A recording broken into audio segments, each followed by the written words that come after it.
You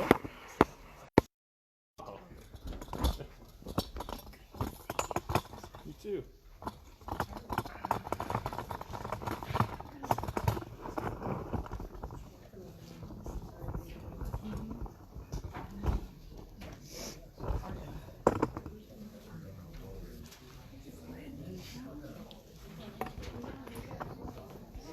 I'm just glad Facebook updated to where I can record voice now. Bothered me.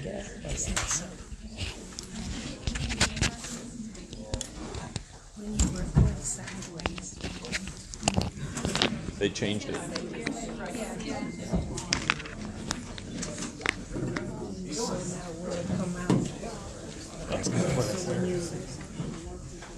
It'll show up perfectly fine now. Really? Yeah. Yeah, because before it would show sideways on your phone. Yeah. Yeah. I wanted to change it. I'm just very glad that they changed that because now I can get everyone all in one shot. Like, how did they show it? I don't know, but like I said, I'm glad that they did.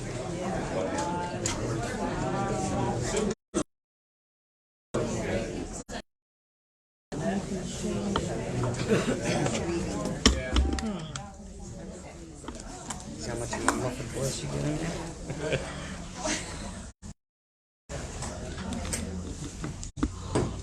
I like your super guy.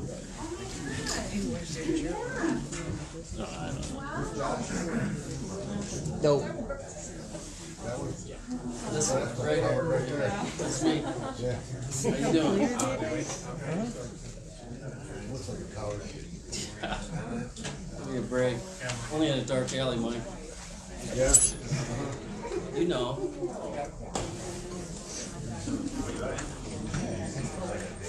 Yeah, that's Josh. That's a coward.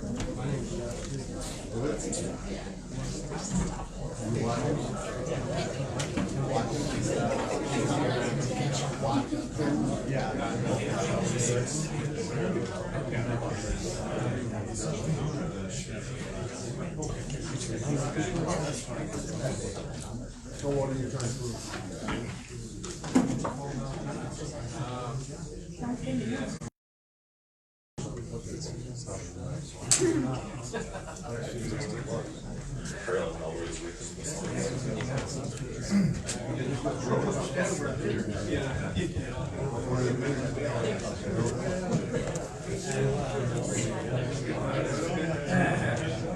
whoever that is.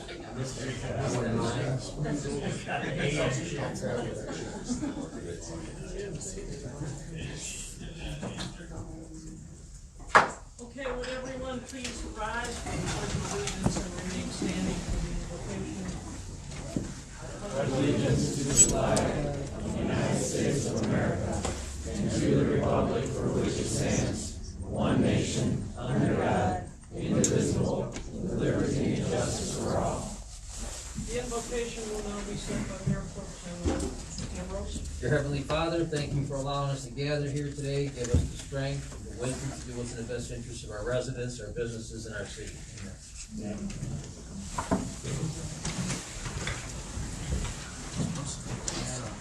Roll call, please. Ashley. Ambrose. Here. Costanzo. Here. Rock. Here. Lublin. Osnick. Come on, Eric. Put your hand to your chest, too. Appreciate a motion to excuse Councilmember Lublin. He has personal issues, will not be here tonight. I'll second that. All those in favor? Aye. Opposed? Okay. So we have a quorum. Next is a request for agenda items. Under the mayor's report, I do have a couple of appointments to make tonight that I would like to add to the agenda. Does anyone else have anything? Okay. We have a public hearing tonight. We'll open it up to the public hearing. This is on Apex Ultra Worldwide LLC. Van, do you want to address this? Yeah, this is City Council case number 2020-02. The applicant is Apex Ultra Worldwide LLC, location is 1760 East West Maple Road. For a non-use variance for an extension of an approved site plan for a marijuana facility. The matter relates to property One of these located nights, at huh? 760 East West Maple Road at Zone C2. The applicant is seeking a variance from section 21.50, subparagraph L, requesting an extension of site plan approval, as I previously indicated. Basically what occurred here is on May 28th of 2019, the Planning Commission approved a site plan application submitted by the applicant in this case. It's for a marijuana provisioning center that's to be constructed on an undeveloped parcel of land over on east-west Maple Road next to the RVs batting cages. The applicant was sent a form standard notification letter that always goes out after any time somebody receives site plan approval from the Planning Commission. It's just a standard form letter. It advises them that they did receive the approval, any conditions that were attached to that approval, and it also contains a standard provision in there letting them know that the approval is good for 1 year. Under the city zoning ordinance, all developments in the city that receive site plan approval are good for 1 year. Basically what that means is that they have to pull a building permit for the project. If they don't, then the site plan approval will expire. The marijuana facility ordinance shortens that period of time to 180 days, and there's also an additional 90-day extension that can be asked for and granted as well. In this case, the applicant has been moving forward with the development. It is a new development. It's a vacant parcel of land. It does present a number of unique challenges as it relates to soil conditions and meeting engineering requirements for the stormwater detention facility. So that's the basic background. It's a fairly narrow, straightforward issue. It's nothing nearly as broad as the last case that the council recently heard. Simply whether or not the circumstances represent some sort of a practical difficulty, unique situation that was not self-created, that would warrant a variance from the shorter 180-day expiration provisions of the city zoning ordinance. And that's the sole issue that is before council tonight. It simply calls upon council to exercise its various powers as it relates to the shortened 180-day site plan expiration provisions in the city zoning ordinance. Requires a demonstration of a practical difficulty. I've indicated in my memo the 5 different criteria that need to be satisfied. And I believe that there is a representative from the applicant here tonight who will address council and why they believe that those 5 requirements have been satisfied in this case. Thank you. Whoever is representing Apex tonight, would you like to approach the podium, list your names, and go from there? Hello, I'm attorney David Rudoy. I'm from Licensing Attorneys out of Royal Oak, Michigan, and I represent Apex Ultra Worldwide. Michael Baydun, I'm the architect for the project. Anthony Verga, one of the owners of the property. Ryan McClellan, another one of the owners. Thank you. Go ahead. Regarding, this is a unique parcel. So strict compliance with the zoning ordinance would effectively end the site plan approval as we've received the extension. So that's as to the first point. Allowing this variance would do substantial justice to Apex Ultra. They have been working diligently. This is not a case where Apex Ultra has been dragging their feet. There are just some unique aspects of this property that have caused some delays with engineering, essentially. After purchasing the property, when soil boring samples were done, it was discovered that the property sits on about 20 feet of crushed concrete. That's presented some unique challenges with this property. And with the architect and engineer working closely with Boss Engineering to get approvals, to get the eventual building permits, but there's just been a lot of back and forth as far as that goes. A lot of it, they want one thing changed. Just as an example, in one of the reviews, they requested that the whole, because of the water table and the cross, raised 2 feet. So Mr. Baydoun, the architect, gave a new site plan. With that site plan, called for a retaining wall, because when something's raised 2 feet, you need a wall to prevent it. And in that situation, then they said, no, we don't want that retaining wall. And so he had to kind of go back to the drawing board and figure out something else that would satisfy Boss Engineering.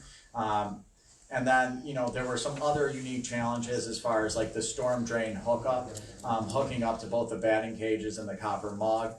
The city had some specific requirements that would have to come with that easement to be able to use that storm drain. And after a lot of negotiation back and forth, because it would have required the other owners to, for example, not be able to build within a storm drain, just as an example. And so unfortunately, we weren't able to come to an agreement as far as that easement. Apex moved diligently. They have a second site that's actually in Commerce, where they created a retaining pond. And with that retaining pond, then those plans had to also be approved by the City of Commerce, because that property actually lies within the City of Commerce. That approval has been gained. So we've been essentially moving as quickly as possible, given the unique aspects of this particular site and what the requirements are with this site. We've been through 9 different site plan approvals. We are basically about to get approved had there been that easement, but then when the easement fell through, then we had to go to new approvals. Just to note, it does look like, and Mr. Baydoun is confident that at this point, we've submitted everything to Boss Engineering for these permits to be approved, and Apex is eager to start building. A lesser variance, obviously, in this case, would not allow the use of the property, as we're asking for an extension of this time limit. And those are, as to the unique circumstances of the property, I think I hit on that pretty well. And this was not self-created. A lot of these issues that have come up are unique to the property, that couldn't have been known about this property before purchasing it, getting the boring samples, and starting with all of the engineering. And that's really, it's not a self-created problem here. It's just unique aspects of this particular property and some of the back and forth. And Apex and Mr. Baydoun have been trying very much to do whatever the city desires and whatever Boss Engineering desires as far as how this property should be built. I would just note that they've actually put 3 different plots of land to be able to accomplish all of these engineering goals and make it all work. And also had to go into the City of Commerce and get approval there. So this is a situation where Apex has been doing literally everything that they can do to be moving as quickly forward. I do not believe, given the unique aspects of this property, that it could have been done faster. I would just note Mr. Baydoun has successfully done hundreds of similar type site plans that have been approved by cities. Just obviously every piece of property has its unique complexities. I would note to the city that the city did favor new builds within its ordinance. Obviously, it's much easier to gain approval with the site plan when you have an already existing building. And with this new build on this particular piece of property, there just have been delays that were not the fault of the resident. And for that reason, Apex is ready to get started building. We believe that it's going to get started very soon. And we implore the city council to grant this variance. Okay. What type, length of variance are we looking at? Well, that's up to the applicant to decide how long of an extension that they're asking for. I didn't know if that's been discussed. I think, well, what we would request is the normal site plan approval process within the city, and I know there's on the city council agenda for this evening is getting rid of that whole expiration. But the normal site plan approval, like for any other building that would be built in the city besides one that was for a medical marijuana establishment, it would give you that 1 year, as Mr. Venerian stated before, it'd give you 1 year to require our building, and that's what we would be asking for this to be any other So you building. had 6 months and you got an additional 3 months, am I correct? That's correct. So then you would be asking for a second 3-month extension. Correct, to get all the required permits, for it to be sort of treated as any other new build going up within the city with site plan approval. And you're confident that you can do that? We are confident that we believe that we will get the required permits and be able to start building within the next 3 months for sure. Brad and the boss? Hopefully much sooner. Comfortable with that? Yeah. Okay, those are the questions I have. Does anyone else have any questions? Mayor, you have a public hearing, other people may want to speak on the issue. Okay. Administration, the engineer, this consulting engineer, we have no problem with the extension. So we recommend some version of the extension, but you need to see the other folks may have something to say. Okay, Thank you. thank you. Thank you. Is there any of this, we're still in the public hearing, is there anyone else in the public that would like to address this? Yes, please give your name and address and state what your concerns are. David Maxon, 1386 Appleford, taxpayer resident for 48 years. You people need to get up and walk out of this place now.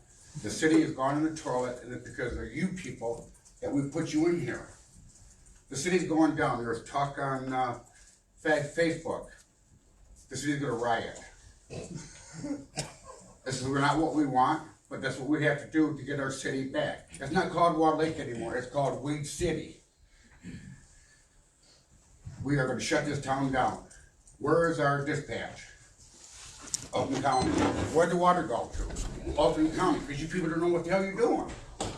Shut it down. Turn it over to Oakland County. Of all you people, we got one person that means anything to us, and that's Gabe. And you've been trying to shut him down, and there's nothing that's gonna happen. Chance you get. That's not gonna happen. Laugh. Give it up. The 28th of January, the attorney says, Casey's sad because people are calling his family's names. What you need to do is check your wife and your son's Facebook page and what they're putting out there. Put a leash on them people.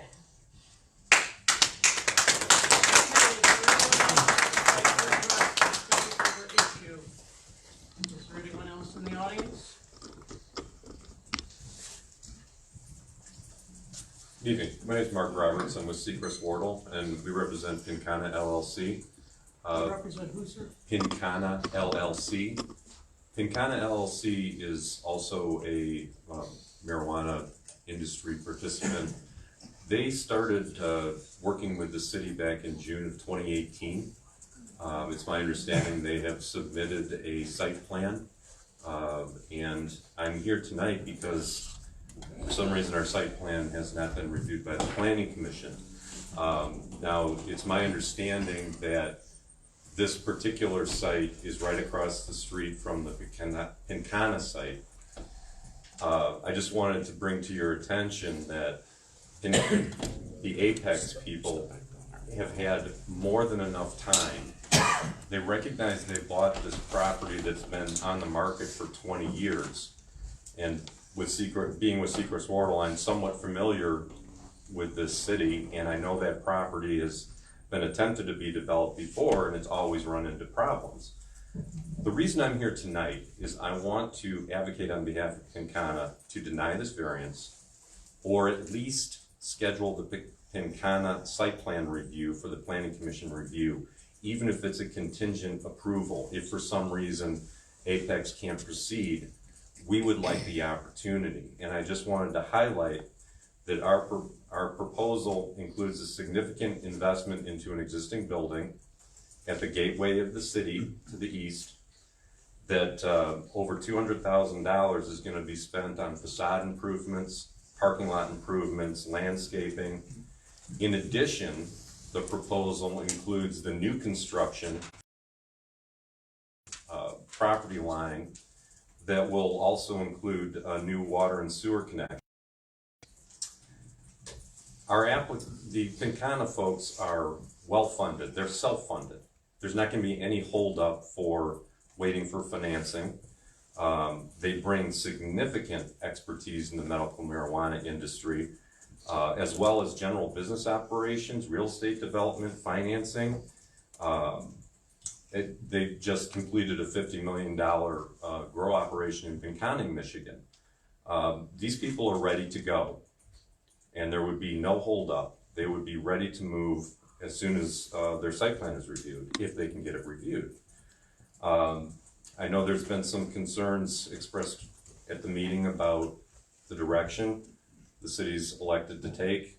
The city, many of our communities shy away from the medical marijuana industry.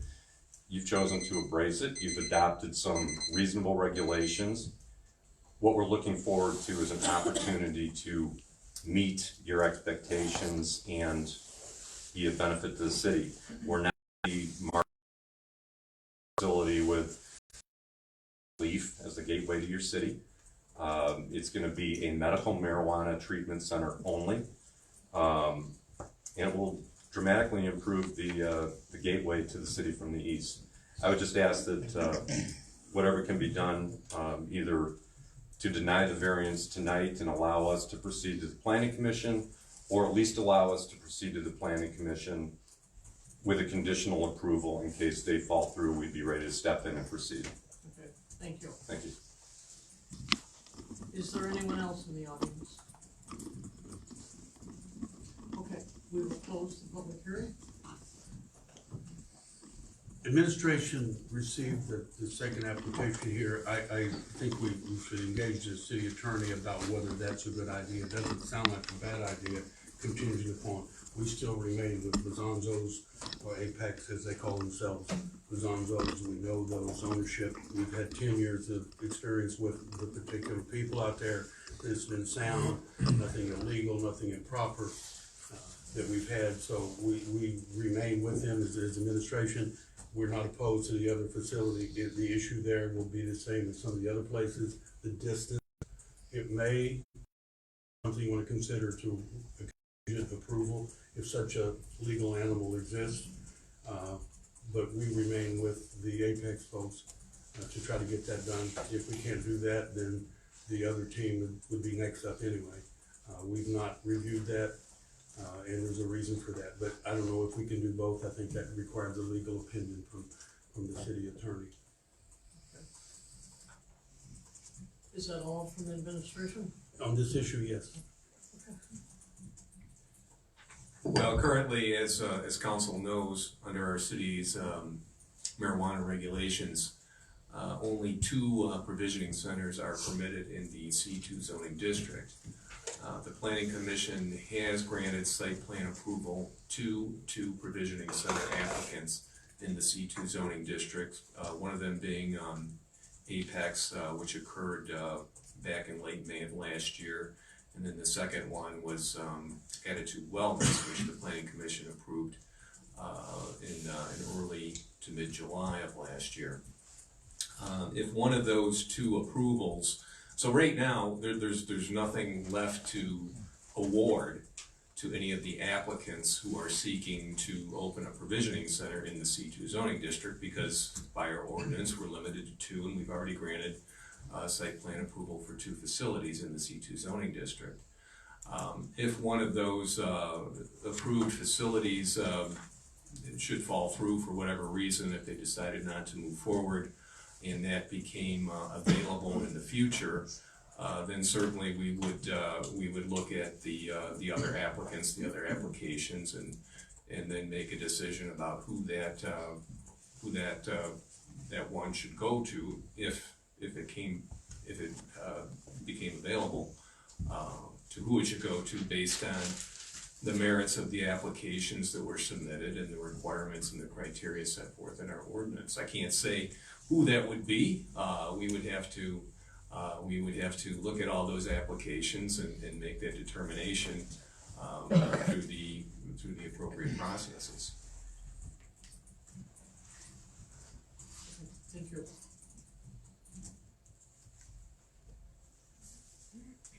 Okay. Now, or are there any other comments? I don't have anything further unless you have any further questions for me. I think what I was hearing the city manager saying, should we have a plan B in case this 90-day extension does not work for them?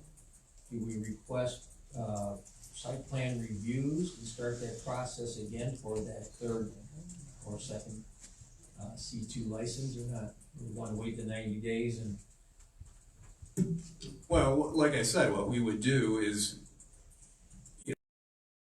bridge, we would look at the applications that we currently have, and the way our ordinance works is, some go to the planning commission for review and decision, and some are reviewed and decided administratively, and it varies from application to application depending upon what they're proposing. Are they proposing new construction? What zoning district are they in? So on and so forth. Are they building a new building? So there's a lot of different factors and a lot of different criteria that we would have to look at to decide, which, we received over 20 applications for a total of three available licenses that we had. So we got, far more many applications than we had available licenses to award and approve. So we would just have to, go back, look at all the different applications that we currently have, and then make a decision based on the criteria set forth in our ordinance as to who would get that approval should it become available. Any other questions? City manager, do you have anything else? No, I think I've made the administration's position clear. I don't oppose any of the people who've applied, but we have a system in place that I have to follow. We remain with Apex Condos. Okay. All right, I guess we're ready for a motion on this based on what has been provided to us. If you feel they've met the 5 criteria, you want to make a motion to approve the 30 days, or if you don't feel that they've met the criteria, it would be a motion to deny. That motion. Okay. 90 days. 30 days, okay. I'll support that. We have support. Is there any discussion on this? No discussion? I would just ask that, it sounds like what they're asking for is to have their site plan be extended for a full year from the date of approval. So rather than saying 30 days, it might be of some benefit to identify an actual date, so we don't get into disputes about how we count these 30 days. I'd also say that I'm not sure not the 90 days is enough. We hold their feet to the engineer is gonna be right, or they're not gonna get in. That doesn't mean they're not trying. What they stated was factual. We've been working with them, pushing back on them, trying to get it right. That's not necessarily their fault, but we're working it out. So that's a short period of time, if you're talking about 90 Well, days. that's what I was. What they asked for, I think, was a year. Again, we don't have a problem with that in administration. I believe they're committed. If we weren't committed either, I believe what they stated was true. And we don't oppose the longer extension.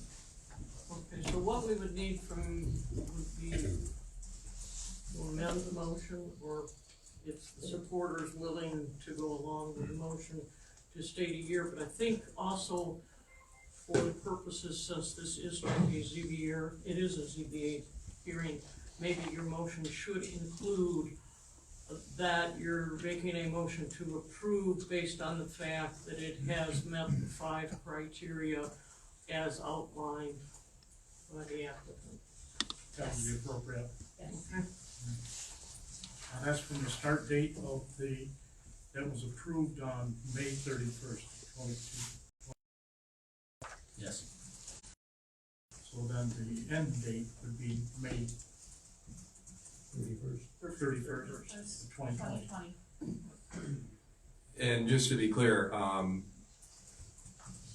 what they're asking for is to have the same site plan expiration provisions apply in their case that would apply to every other development in the city. So what that means is that they would have 1 year from the date of their site plan approval to pull a building permit and commence construction. So I just wanted it to be clear for the record that that's my understanding of the motion that is on the table. So that. Because under the marijuana facility ordinance, it makes reference to either obtaining or applying for a state license. And what they're asking, and that would essentially toll the running of the 1 year expiration period under the marijuana facility ordinance. My understanding of what they're asking for is to have the normal site plan expiration provisions apply, which means it would be good for 1 year, and then the pulling of a building permit would toll the running of that 1 year expiration period, as opposed to obtaining or applying for a state license. Okay. Everyone clear on No, that? not really. So we're gonna give them to May 31st now, then they have 1 more year after that? No, it would be,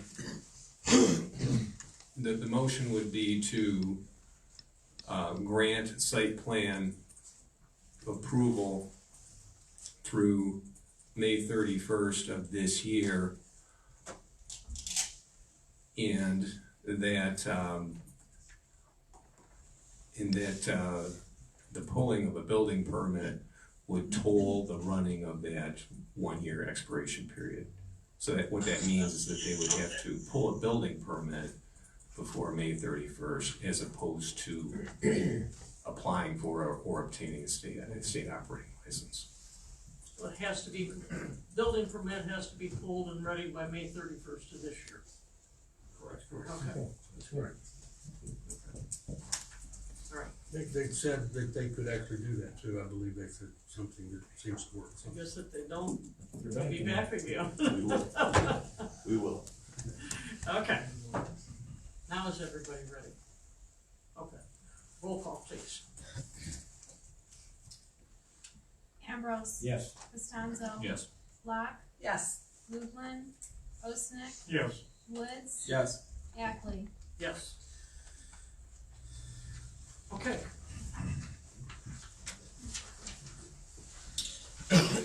On in our agenda, you're all set. You gentlemen, I'll give you a minute if you want to stay, leave, whatever you want to do. Thank you very much.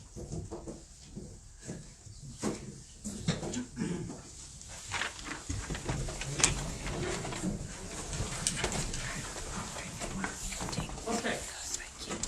The next item on the agenda is the approval of the minutes. Let's do these in Kill your two battery separate too when you motions. Like that, another thing. I'd like a motion to approve still the act regular like it if meeting you of wanted January to. 21st, 2020. You could still act like it if you wanted to.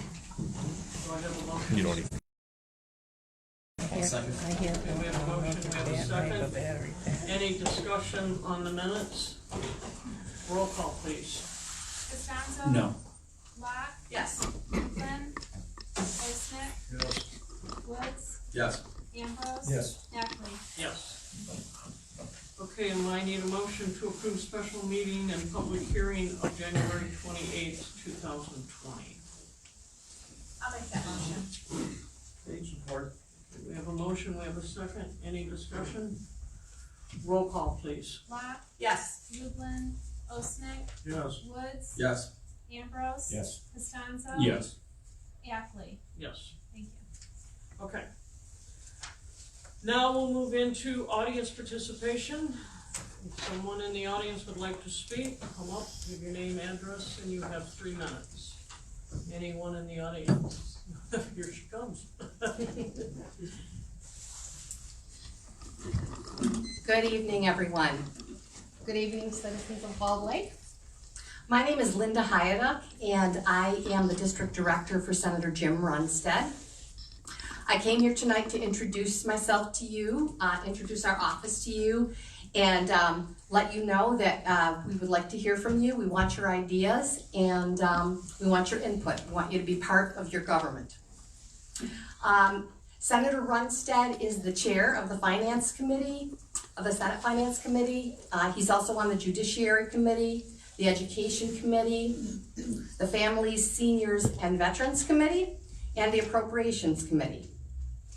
In addition to introducing myself, I wanted to invite everyone in our district to a Finance Committee meeting. The Senate Finance Committee meeting is coming down into the district. For many of you who can't make it to Lansing, if that was one of your dreams to come to a Senate Finance Committee, we will be at the Novi Civic Center, and that will be this Monday, February 24th, from 10 a.m. to noon. And we would love to see you. And Senator Runstead, in addition to all of the other members of the committee, will be there. And we would just love you to come and take part in your government. Thank you. Thank you. Yeah. Okay, is there anyone else? Anyone else in the audience? Yeah. Yes, I see well, this lady is already up on the UP deck. Go ahead. Okay, I didn't recognize you.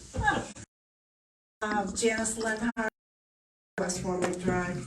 I'm here tonight on behalf of the Commerce Township Area Historical Society. We meet at the Stone Press Building on Pontiac Trail and Liberty and Walled Lake, and we've been there several years. Kind of a lighter reason for coming up here. We wanted to invite you folks to some of the upcoming events we have planned. As most of you know, I'll slide this over to you. I think there's more of those that come, but Oakland County is celebrating its bicentennial this year, 200th birthday. And our historical members have been working with some of the folks from Oakland County Historical. And across the county, the actual date is, I believe, March 28th. And we are gonna have a little open house at Stonecrest, little cake, little celebration. We also are receiving, they have a large banner, This Place Matters, and they are kind of sending it all over the county and having pictures throughout the county with groups of folks, so we'd like to have you take advantage of that. It's open to the public as well, so anyone's welcome. I believe our timeline is gonna be open house from 11:30 to 2. I understand they're ringing bells too throughout the county on that day, so I'll know more later on that, but anyway. The other thing I wanted to bring to your attention was that we also joined them in the fall. One of the items that they're doing in celebration, it sounds kind of creepy, but it's a good thing, is a lot of us have done research on early Walled Lake and Commerce residents that are buried in the cemetery. And I'm putting a book of all the cemeteries. It can be a self-tour, or they are going to do bus tours, and see the important folks that are from our community. They're putting a booklet together, and with that in mind, we found a lot of folks in the Walled Lake Cemetery. So with that in mind, we'd like to continue our research on the cemetery so that we may be able to apply to the state of Michigan for a historic marker designation. We would appreciate the council's approval and support of that concept. We're volunteers, so it'll take us a while to get the research together, but we thought we'd bring it to your attention that we'd like to do that. And I know you're all meeting now, but Thursday's our regular meeting, and we have Dave Decker, who is a descendant of one of the Deckers of Decker Road. He is on the Oakland County Pioneer Historical Society, and he's presenting about all the old mills in the area. So just thought I'd update. Thank you. Thank you. Thank you. If council doesn't have any objections, since we are in audience participation, if we could add it as new business, if we want to take a vote in support of research on the cemetery, so we'll make that item number 5. I need to turn the page when we get down there. Okay, is there anyone else? There I saw a hand that looked like a Grace Lee, yeah, there, second row.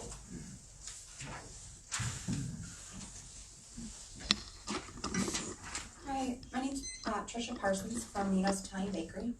I wanted to follow up with about the sidewalks. We were in last month when we discussed that we would set a date to talk further about them. Nothing was done with that. On Tuesday, January 28th, Casey Ambrose and somebody else with the planning committee came into the bakery, brought me the same paperwork that I was given the week before here, told me I would receive a letter in the mail within 1 week, and I've yet to receive that.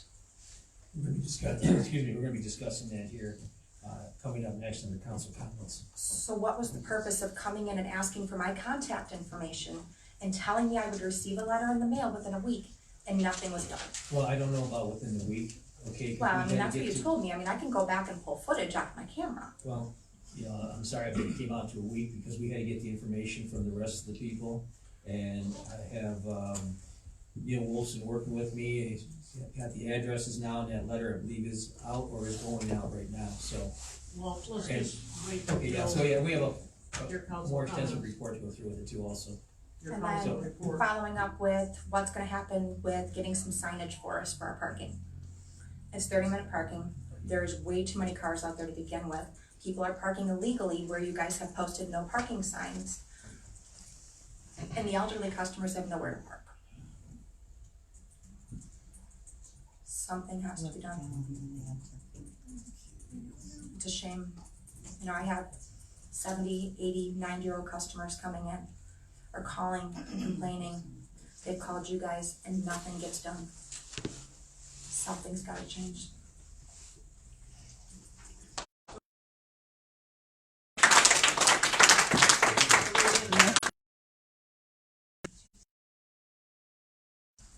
My name is Marie Brown, and I'd like to address the council and don't like Mr. Witt. I did in BDS. He stated verbatim that BDS did not have a state license. He said they've done a few preliminary requirements, but they do not have a state license, which everyone knows that BDS was given one in August. And the city is being sued by BDS, and it's all in the public records. And how can this be acceptable behavior to purposely mislead the general public and the city council and still be on payroll that city residents pay? Can anyone answer that? It should be an instant for The removal. audience, again, this is not a question and answer. This is a time for you to state your statements. It's not a question and answer period. It should be instant grounds for removal of the position and the violation of the contract. Right on. Contract.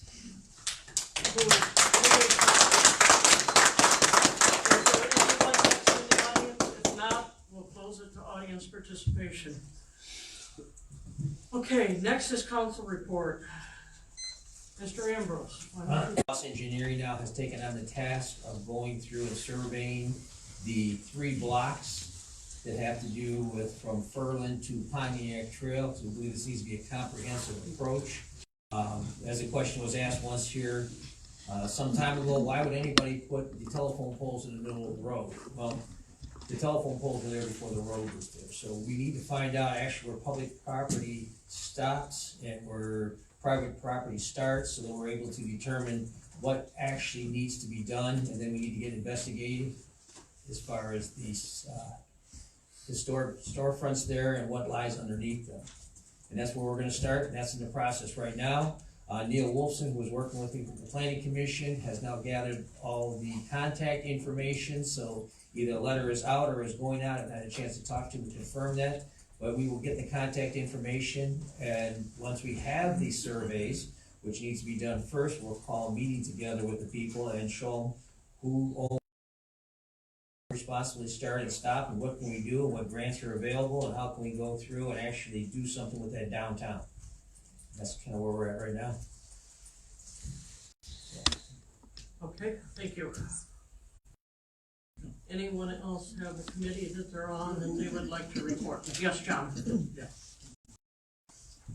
Trail Council, on Wednesday, May 6th, Trail Council is doing operation and an opening of the trail. The Hawk system that's on Pontiac Trail right now is still in test mode. Once we get the approval from the RCOC, then we'll be good to go. And the only other item that we did was we approved the budget, or the warrant, I should say, for the past month, and that's it, from the trail. Excuse me, John, but didn't they say they had ordered literature that they would be dispersing to the different They police already have, departments? supposedly, they already have distributed the literature to the 3 jurisdictions, Commerce, Wixom, as well as the police department of Bowlby. I just have a quick question about the celebration. What time will it be on May 6th and where? I will get back to you. Okay. It had originally been proposed about 2 or 3 months ago, but weather was not cooperating, and it was gonna be held at the west entrance to the bridge in Commerce. We'll see what that does, but I'll make sure that everybody gets notified. That's all I have. That's everything you have? Okay. Anybody else have any boards that they want to report back on? Okay. Alrighty, city manager report, please. Always receive and file statistical reports. Do we have a motion to accept? Move to receive and file. Support. Questions? I did have one question on that, and I apologize for not asking before the meeting. One of the items that came up was for salt purchase, that showed within the last month. Is that set up on a contract to purchase in the summertime? Or were we at capacity with salt, and this is just replenishing? Well, the answer, you wanna try for that one? We're saving on salt, and we do have contracts, and we do order, actually, sometimes we have people wanna buy our salt, other communities who have more. You wanna add to that, so? Yeah, we're in a local agreement with the city of Farmington Hills. They go out in the bid process for City of Walled Lake and multiple other lower rates. Detroit Salt has been the Michigan vendor for us for the last 5 years. So we order certain, and that's what we use throughout the year. Backed up, but they work with us pretty good, they'll hold it, even though they wanna bring it, but we've got plenty. Oftentimes, we have less use for it here than some of the other places, and they'll try to buy it, so I hope that answers the question. It does, thank you. Okay, is there any other questions? Roll call. Lublin, Osnick. Yes. Woods. Yes. Ambrose. Yes. Costanzo. Yes. Laugh. Yes. Ackley. Yes. Thank you. Mayor, I want to continue on code enforcement issues. What I would report right now is consistent with my discussions in past meetings. We've written tickets for the first time in quite a while. We wrote citations on Spring Park for abuse of the blight ordinance. Over there is using residential property, heavy equipment, and those folks have been cited. That probably will be in court on March 3rd, thereabouts. If that continues after that, then I will come before the council for legal action to put a stop to that, but it's been cited. I'm sure that each one of you will get a call because of that, or in spite of that. So there's people on all sides of the issue, but consistent with the violation, we issued citation. We also issued code enforcement citations for blight to the local plazas. What started off as one, I like to say, hard to say no to that. Then there was 2, then there was 3, then there was 4, then there was 5, then it stopped at 6, and there was 7. And then the donations became sofas and chairs, which are dropped in the Plaza's lot, which is private property. The folks who locally are policing that, or the owner or someone, decided they didn't want to spend their money to get rid of it, so they put it on the public street. So if you drove up Maple, you saw some sofas and stuff put on the curb that actually came from the drop-off box created by Seven. So that plaza has gotten tickets. You will get calls on that will want you to kill the ticket or fix it or whatever. I believe that was scheduled for court on March 3rd as well. And we will continue to do that. The people who ignore our ordinances and blight ordinances, and this includes downtown. So we moved downtown, we got some cleanup down there. I told you before, for a very long time, we're looking for compliance. Clearly, folks are not complying, and it started, the first ticket written this year is in Spring Park for a violation of the blight ordinance, and you only have to drive down there to know it's a mess.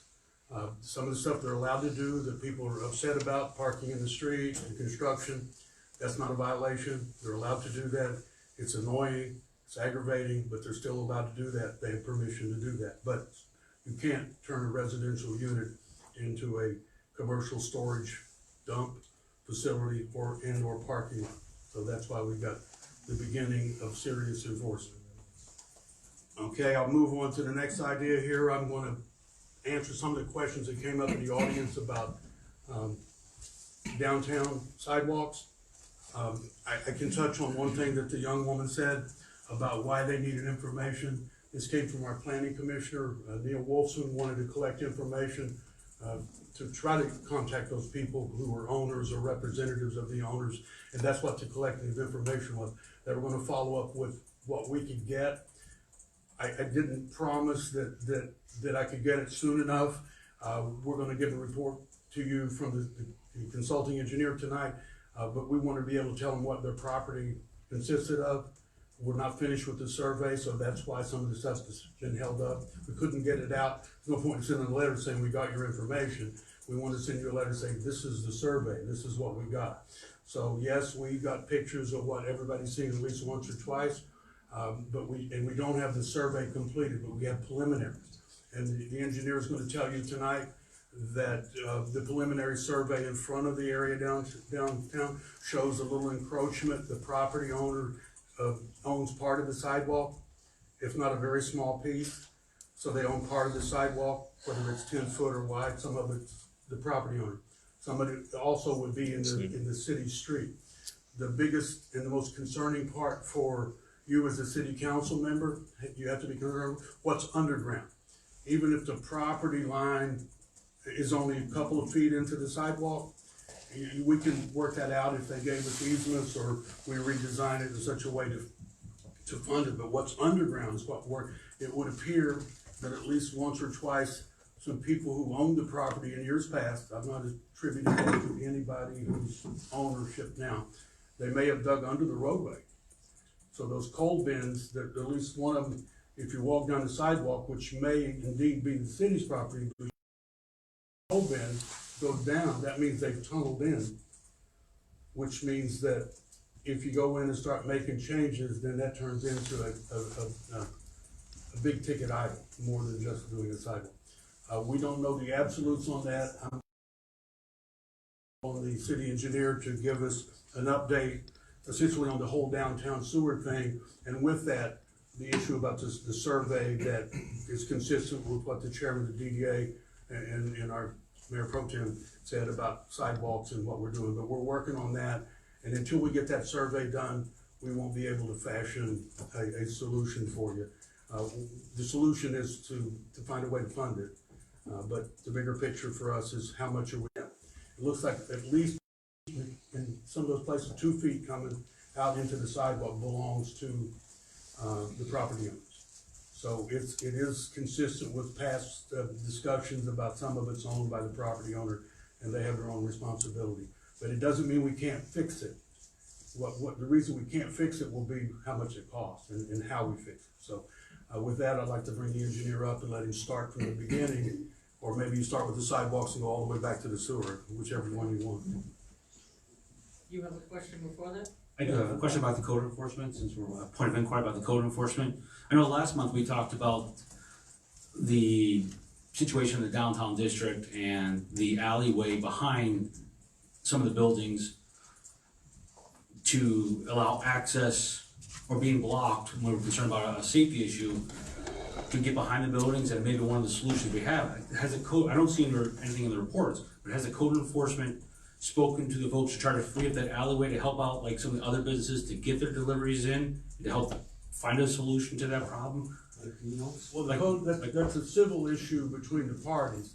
The issue you're talking about is multifaceted. You're talking about Nino's deliveries, and they historically were using other properties, and we had no objection to that. Then there apparently was a dispute amongst the property owners, and so that ended. The big problem for the city was when the delivery trucks, not Nino's, but the delivery people were parking the large delivery trucks on Pontiac Trail, creating a problem. And then they were pulling in, but the dispute is not our dispute. The dispute is between the property owners. So that's different. That's not a code enforcement, that's a civil dispute. One owner allowed the other one for a year or two or whatever. That changed because the business changed. And they need to work that out, and if they were smart, they would. As far as parking, I've been working with the owner of the greenhouse to small way, so that it becomes essentially a de facto city parking lot on the corner there. And that agreement has already been made with some of the owners. The owner of that property has already made agreement with property owners on that side of the road. And prior to that, the owners of Pepino, they had arguments. They sued each other over parking, and that didn't end well between some of those owners. So that side's been solved. But to solve the parking on Nino's side of the property is to get that property under control, city through the DDA and or the city, and then get the property owners to make all of their employees use that lot, use the light to come across the street. Then you're freeing up the front spaces for customers, which is really what it should be. And it's been my personal observation that employees park in the front. Even where it says 35 minutes parking, 10 minutes, whatever you're putting up there, you can put it in there, and they just ignore it. And we haven't been towing the cars because you're towing the car of an owner or even an employee. So what we have to do is get parking cooperation across the street, get the business owners to make their employees or even themselves to park on that and free up the parking out front. And then get funding for fixing the sidewalk and redesigning that. We're not gonna be able to redesign it to come up with a lot of parking. Nino's parking is contingent upon what's out front. That building has never had a lot of parking for that business. They've depended upon the local parking, which just isn't enough when all the employees are parking out front. And it's either the employees of all the businesses there or even across the street when it gets busy. And they walk across to the wine place, they walk across to the tiki bar, all the other places now. So it is busy, but if you're in a business where your customers can't get in, you're pretty annoyed. If you're not affected by that, then you think there's not a problem. There is a problem for Nino's parking, but they don't have enough for their business alone, so they need to cooperate with all the people downtown, move all their employees over there too. So not just the wine place. I don't know how many spots he's got, but he's got a parking lot in the back. So we need to work with all downtown and bring them all together. It begins with improving that parking lot on the corner. We have a great opportunity. The business owner invested in that property and made it available. All they have to do is sit down and get along and sign an agreement or work with the city. And the city needs to do it through the DDA so that we're maintaining some protection for them. I believe we can fix it. You can't come in and demand it. That what you're talking about is two things. Code enforcement is one thing. One thing he was talking about Is the alley. Is the alley. We have nothing there. It's all. Well, I just the buildings. It's privately owned. You cannot force a business, for example, the one on the far, end, the opposite end of the greenhouse, Liberty and Wally Drive, has, my understanding, and speaking with Brandon, he was told he had to move his trailer and his paddle boards because she has rented the upstairs, and the person that is renting is using the alley for parking because it belongs to that building.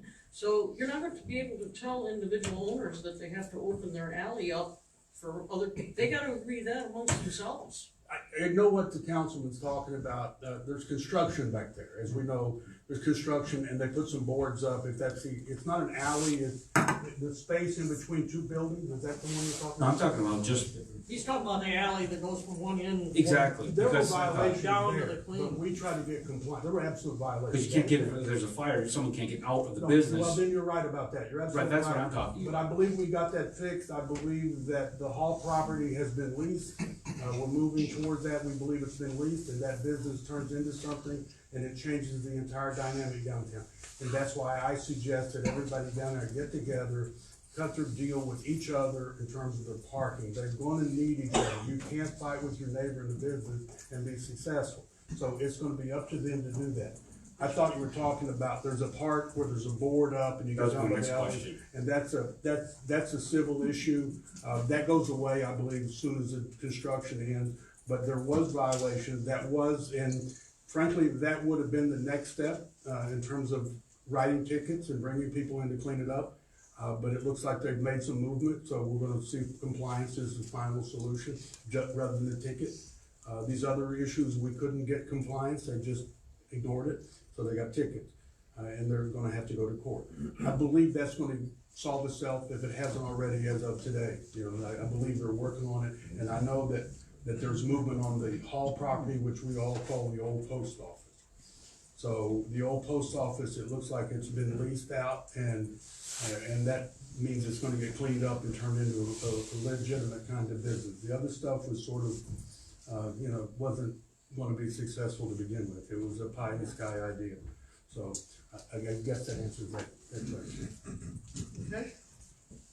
Now we're ready for Brett. Brad, did we lose you?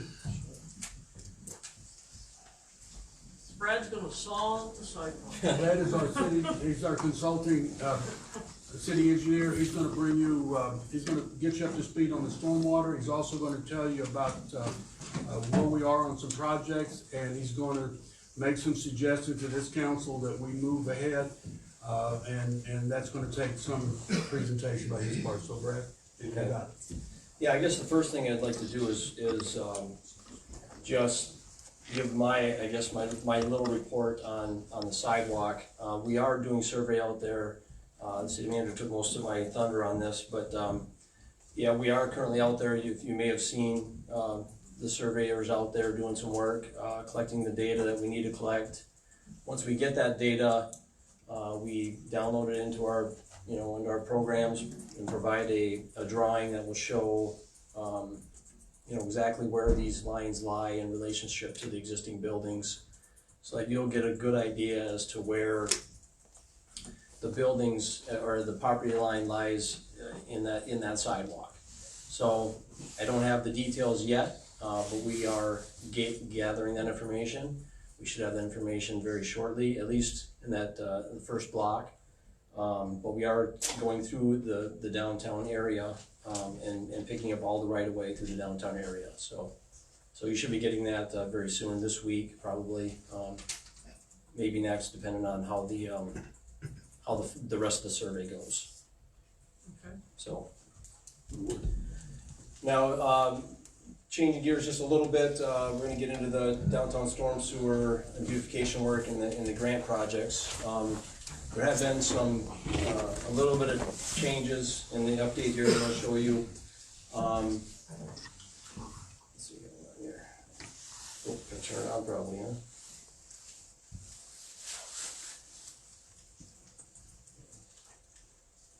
I don't think it's working.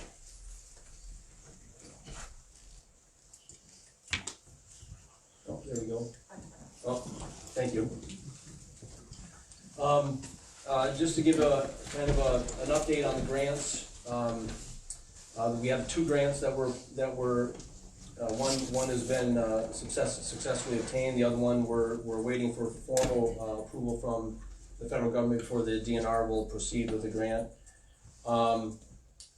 We have done a little bit more work on estimates for the construction of the project, which I'm kind of indicating here.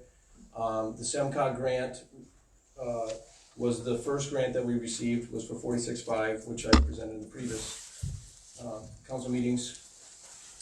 The updated estimated construction cost is $200,000. It went down a little bit. There's a reason for that. I'll get into it in a little bit. And like I said, we successfully obtained that last year. And because of the MDNR grant,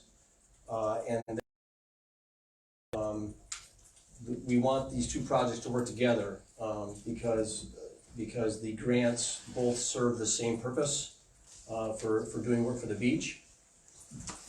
So it's anticipated this work will have to be completed by June of 2021. I'll get into that a little bit too in a minute here. The DNR grant was a $63,700 grant, which basically, like I said, merged. The MDNR did recommend approval back in December. Now it's the federal government's turn to provide their formal approval, and we've submitted some documentation to them now so that they are in the process of doing their reviews. We're expecting a formal approval from that probably by late summer, to where we can maybe earlier in the summer even, so that by late summer or early fall we'll be able to put the contract out for bid for the beach part of the work. We can't really do anything until we get that approval from the federal government, and then we can send that information to the MDNR so that they can give an approval of the plans. Then we can go up to bids after that. So it's one of those things where you just have to hurry up and wait kind of thing. So what we're anticipating with the grant related work, the beach related work, is a winter bid next winter, so that we can start early in the spring and get it wrapped up by June, which would be the end of the grant period for the SEMCOG grant. So that is the idea currently with the grant portion of the work. And as we talked about before, this was some of the items that we were talking about the last time about the grant, doing some work on the the bioswale here, and some work along the, replacing sidewalk through here, doing lighting through here, working on the play structure, putting in new padding for the play structure, and some of the fencing around here.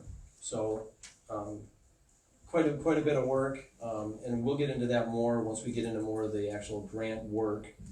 But right now, because of the grant work being pushed a little bit, we're going to focus more on the surrounding stormwater surrounding the beach area. This is just a rough interpretation of in a draft, kind of a draft plan, so to speak, of the downtown area right by the beach. And I know it's a lot of writing and stuff here, but basically what we have here is we have additional parking that we're planning along the north side of Walden Drive, so that we can add more parking, more badly needed parking in the area. It's also going to involve replacing this sidewalk, that is kind of rendition of the replaced sidewalk, installing some stamped concrete between the sidewalk and the road for beautification purposes.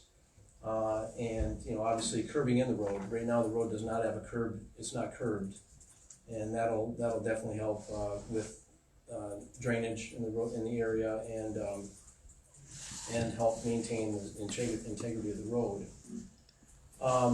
Middle section of the road, we're looking at probably doing a mill overlay regrade. It's kind of like a mishmash of different things going on because the slopes of the road are so unique that we have to do a little bit of finagling to make things work. We're in the preliminary design stages of that right now. So we need to get moving on that in order to get this work out soon. Also, in the southern end of the property, we've upgraded the south side street parking, which I believe, I wanna say we added an extra space in here. But we've created a better alignment, and you'll notice too, the bike lanes are still there. There's one here, and one here. We're still able to maintain those, and maintain the proper crown in the middle of the road. Intersection work, I guess the idea there is an overlay. There's gonna be some milling that's gonna have to occur in here, we think, and then we also have some stamped concrete in this area down here, and then we got street lighting improvements that we're gonna be doing where, for beautification purposes, we're gonna create a corridor here where the lighting similar to the downtown decorative lighting, we're gonna enhance that going through this whole section, both sides of the road. Same thing with the other side here. We have some stamped concrete going on here. These areas, and we have some landscaping is going to be in this area here. This dumpster is going to have to be relocated in order to provide a new access for the stormwater system. So we're currently in the process of starting that as well. And then we're also planning on replacing the storm sewer pipe from Wally Drive up to Market Street on Furland, which is in really poor condition.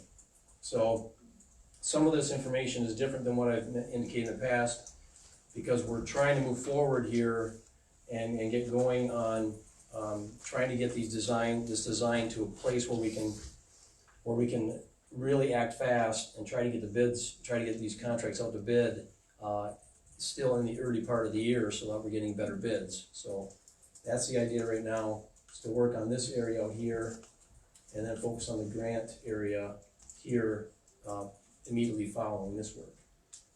I have a question. Yes. So the bike lanes that are on there, they're on both sides of the road. Yes. The laws that passed last year for bike spacing and clearance of to the vehicle, what is the width of those bike paths? Do they allow a minimum of 3 feet? These bike lanes are both 5 feet. Okay. Yeah, they follow ASHTO regulations. So. And then another question too. So the parking on the south side, I had asked the administration prior if there was a way to maybe angle it, and I know there's some history there prior. But if you were to angle that so that way the people that were coming westbound would angle into their parking, so when they back up, they have more of a view of the traffic that's actually coming. I'm sorry, reversed. Would it be smart to angle the parking on the south side, and then on the north where you have pretty much east-west parking, angle that too so we can actually create more parking space? Is that a possibility if you're doing the whole entire road?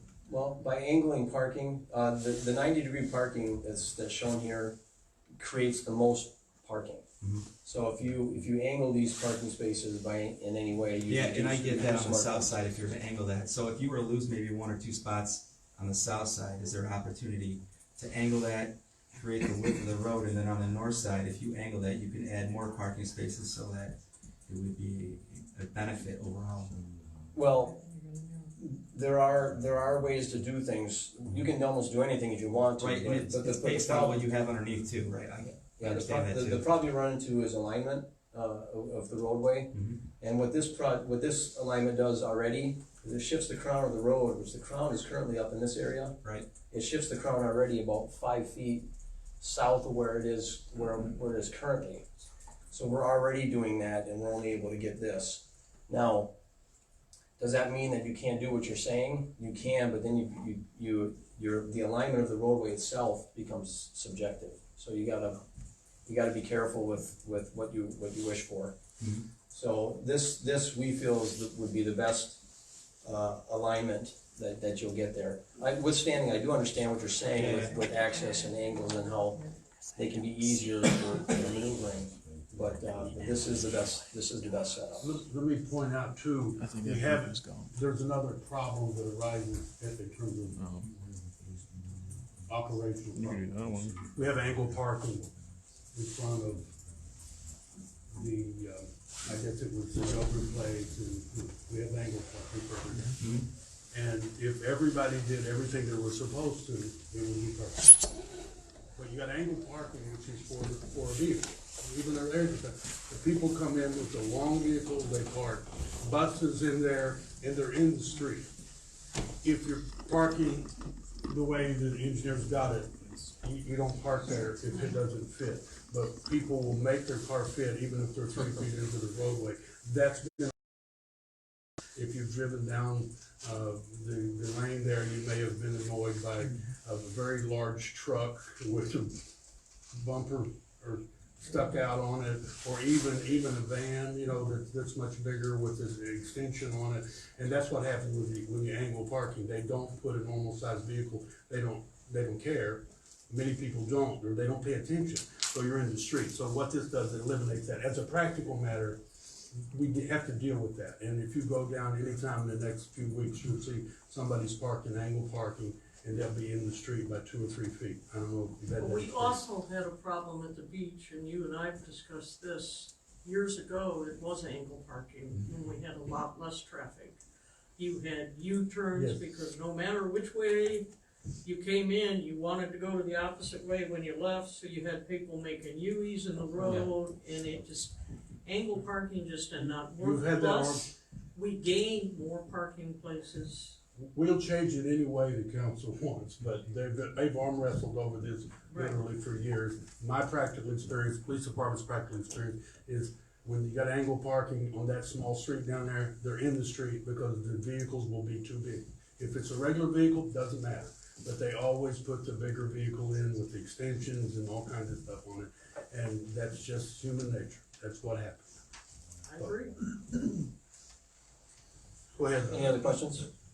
Okay, so this is the basic dynamic that I'm looking at for the surface work. As far as the underground work, this layout has changed from the original concept that we provided previously. Obviously, mechanical pretreatment structure was down in this area. Would have required us to go further to the west in order to discharge. There were some problems with that, particularly related to the lake levels. So we elected to move it up in this area here, which necessitates the relocation of the dumpster that I mentioned earlier. Also, you'll see the pipe. In generalities, the pipe. You know, we had a pipe along here. We removed the pipe that's going through the beach right now. This you can see the outlet right there. And we've created a couple different crossings here that weren't here before. This one was there. The pipe used to go over this way. Now we're going to go angle it this way. Try to save a little bit of money, and at the same time make sure that the pipe crossing doesn't affect underground utilities. So in any case, that's just a rough generalization of what the layout we believe is going to be the best layout for this site. We've looked at it several different ways, and I think this is going to be the best. Again, we want to be able to move forward so that we can do full design on this stuff. But this is kind of where we're at conceptually right now. Also, you'll notice since we did have a lot of beautification work and everything. The cost of the project did go up. We're now at $765,000 for this work and the beach work, which I didn't talk much about the beach work other than the grants, but the construction costs, estimated construction costs, putting those two together, we think we're getting closer now to our final estimate. So we're in this range of the $765,000. The engineering design costs have changed just slightly as well. And that's for construction and for design both, for both of these projects, since these projects are gonna have to be split into two now. This kind of gives a rough idea. You know, I brought this up in the last meeting. So basically it's a real rough, crude way of looking at it, but sometimes it's what you need is crude to see what it really looks like. So the area in the red basically is the no grant area. And that's the area that we're focusing on for getting ready and out as soon as possible, so that we can get this work done. and then have everything completed before we need to focus on this project, come the following spring. So these are the revised costs. Add those both together, that adds up to the $765 that you saw on the previous slide. So, basically for consideration, pending getting the design services approved, this is kind of the way we're looking. The storm sewer beautification work, we design and bid this as soon as possible. We'd like to promote all of our resources that we have available to get these design package ready and out for bids in the next month. And I know it's a tall order, but I think we can do it. Construction start would be out in the summer months, probably after the summer beach party, and then completion by November. So once that project's done, we can focus on the next project. Maybe even there might even be a little bit of overlap that we can try to do to try to speed this project up a little bit during the late fall and before spring. But the next project, because of the grants, we're looking at 2021 for completion. The design bid work, we can get going on that and get that ready. We can get going on it now. And we have done some of that work because we were already doing preliminary work for you folks when early on in the process, so that we could give you some of these numbers. And then we still had to do a little extra work too to make sure that the two projects can meld and work properly together. And then we're thinking of bidding in the winter of sorry. Okay, what do I do here?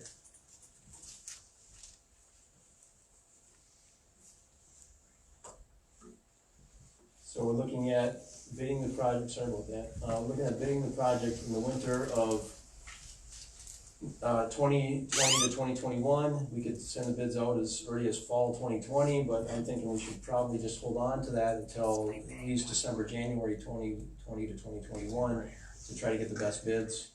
And construction will start as soon as possible in the spring because they have a very short period of time to do all that beach work. So this is the goal for both projects, to have everything done by June of next year. And the revised estimated total, that includes the 765 plus the engineering, all the engineering work. So is that 940? I believe that's it. So if you have any questions? Anyone have any questions? I'm going to ask you tonight, at some point, we'll let you finish up, but to give us instruction to move ahead. Remember, you still get to vote on the bids, but to move ahead, is something you should be sitting here considering whether we move ahead on that. Almost $1 million, we have the money. This is the beginning of fixing your downtown. If you fix the streets and the sidewalks, you have some hope of bringing life to downtown. If you do not do that, then it's going to continue on the path that we be on, and that is, it just keeps deteriorating. So this is a beginning for all of downtown, not just the beach, but that's one of the draws for downtown. And so it's going to be worth your while to consider spending the $1 million for improving downtown. So we're moving into next door. Yes. The safety campus. Yes. So this is another project that if we want to do the second phase of this work this year, we need to get moving on this work as well and pushing to have a project in place very, very soon. This drawing here is a rough representation of the second phase of that work. This is what we brought up at the last time we brought this up to City Council. I'll just kind of get into the utilizing this photograph, get into the details just a little bit more. We don't have a lot of details yet, but we are working on them. Up in the upper portion, we are working on a bridge crossing, and we're also working on drain improvements. So basically cleaning out, getting all the brush out of the drain, scraping everything down, dealing with the material, trying to keep the material on site, and then doing some nice plantings along the sides of the drain to improve aesthetics, to improve access from the trail and aesthetics at the same time. This is kind of a close-up of the work. The plantings, these are the ditch banks basically. So this is where most of the cleaning will be needed. I don't think we're going to be doing much at the bottom of the drain, but along the banks, I think we need to really focus on making sure we clean that up very well, and then install some nice plantings along there. The next part of this is we're getting into the underground infrastructure. Utilities, we have a water main here, and a water service line here. I think I have a close-up of that as well. The water main would basically be an 8-inch water main to meet state standards and county standards. And then we'd have a hydrant at the end. Obviously, the purpose of the hydrant would be to serve a future fire apparatus or fire center here that would for safety, fire safety training. And then we'd also provide a service line along the north side of the parking lot to serve farmers market, multi-use, whatever services we need. There'll be a yard hydrant here, so that we can provide whatever services that we were providing in the past, and other services too. Storm sewer system, we got some piping down in here, and I'll get a close-up of that as well, so that you can kind of see what we're talking about. In the parking lot area, we're gonna have some center storm piping, catch basins here and here, and here. We're thinking at this point, that's probably where they're gonna be. We still gotta do the design work, but it seems like the logical way to go. The water needs to go into a detention basin. We have to make sure we're following county standards on that. And then the water needs to be controlled in a manner according to county standards, and it discharges to the north and back to the drain. This is the lowest end of the property, lowest risk of contaminants. So this would be the area we would want to do any kind of shaping or excavating. So the shaping and excavating would be the most minor in this area. And when you go north of there, you get into the tree area. We may be into the tree area here with some of the detention too, but it all remains to be seen when we're doing the calculations, final calculations. Detention is in two steps really. You got a forebay, which is the first flush. It cleans the water, so to speak, and then discharges into the detention basin, and the remaining sediments, so to speak, would settle in here before discharging out. So that's kind of how they work, and that's why you see it in two pieces. So the next step is the surface work. We got the parking lot. Parking lot is this area here in gray, and there's a section of it up here for the fire hall campus overflow. There's parking currently behind the fire hall right now. The idea would be expand that, bring it into the vacant property next door for a certain amount. We provide purposes for the campus and for the multi-use property. Other work that we'd be doing is down on the south side. We have sidewalk where there currently is no sidewalk. So basically we'd expand, there's sidewalk here currently just southeast of the fire. We'd expand that. This sidewalk, I believe, would be in line with the sidewalk on the other side. We follow that over to the other side and then bring it back down into the existing sidewalk to the west. There's also going to be some curb work along here for various reasons, stormwater control, but also traffic control. Be improving the curb driveway entrance. I believe it's paved. It would have to be widened, put into a format that will allow all traffic, because the traffic on the east side here, this entrance would be removed. Obviously, we have various reasons for that. One being there's a fire entrance area right there, right next to the main fire truck access as well. This drive entrance is too close and is a safety issue. One idea that we're considering as well is putting a deceleration lane in here. As we know that during the farmer's market hours, this can get pretty busy at times. And having a deceleration lane in here may be something that's advantageous. In the process of looking into that, but we feel like that we would want to consider. Now into the streetlights, the decorative streetlights. These lights would be the currently. We have the black streetlights that are currently on campus, which are nice looking lights. We plan on expanding that. We plan on expanding that into the parking lot area to help service the parking lot and have enough light to service areas around it for a certain distance. But we feel these are probably the best locations at this point. Again, once the design gets more, once we get a little more in tune with the design, we'll know exactly where we're going to be putting everything. And then this is just basically all the improvements that we're talking about here, all the things that needed to be done. As you can see, it's fairly extensive, but I think it's, if the city wants to go this direction, it'd be a pretty worthwhile to do most, if not all, of the improvements that we're recommending.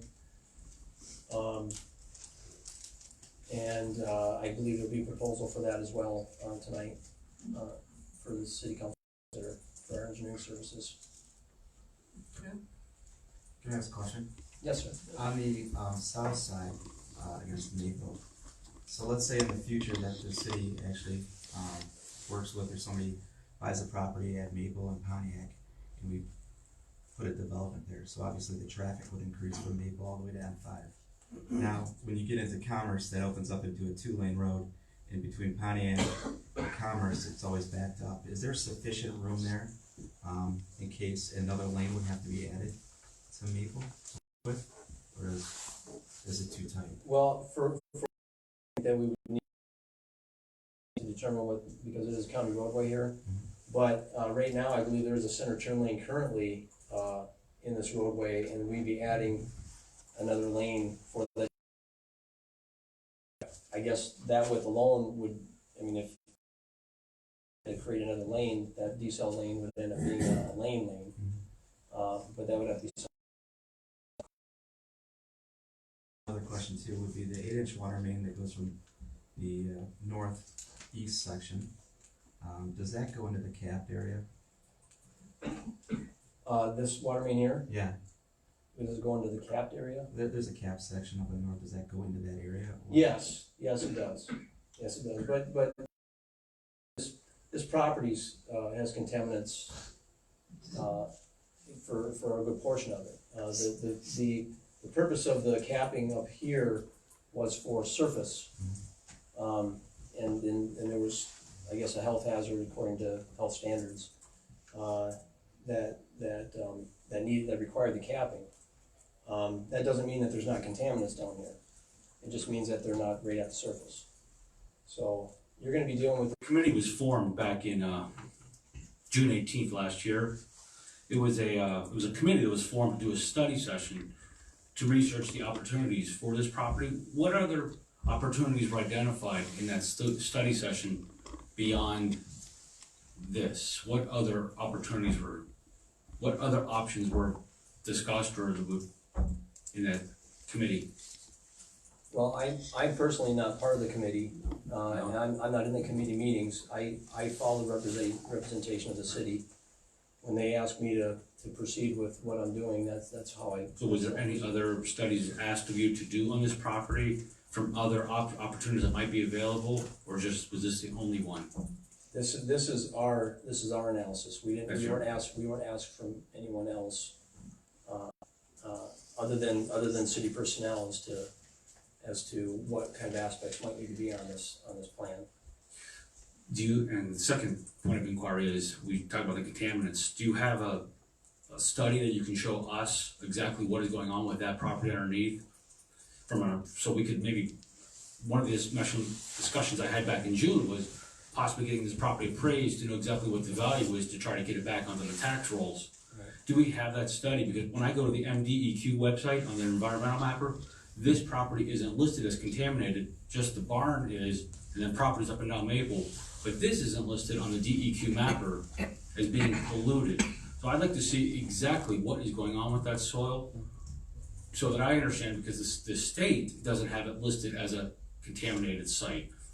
Maybe they don't have the right information, we haven't reported it, or I just would like to see that information before we go any further of what is going on with that soil to make an informed decision. The city does have environmental assessments done on this property, so you'd be able to find the information there. I'd like to have it before we vote, because I guess, you know, to see exactly what is going on with this property before we move forward on a project like this. Okay, I don't have that information with me. That's, I believe you have that in your city records. I think you're asking questions that should be directed to the administration if the report's no longer available. My understanding is it's no longer contaminated because it has been capped. But if you develop it and uncap it, then you're going to have to remove the soil.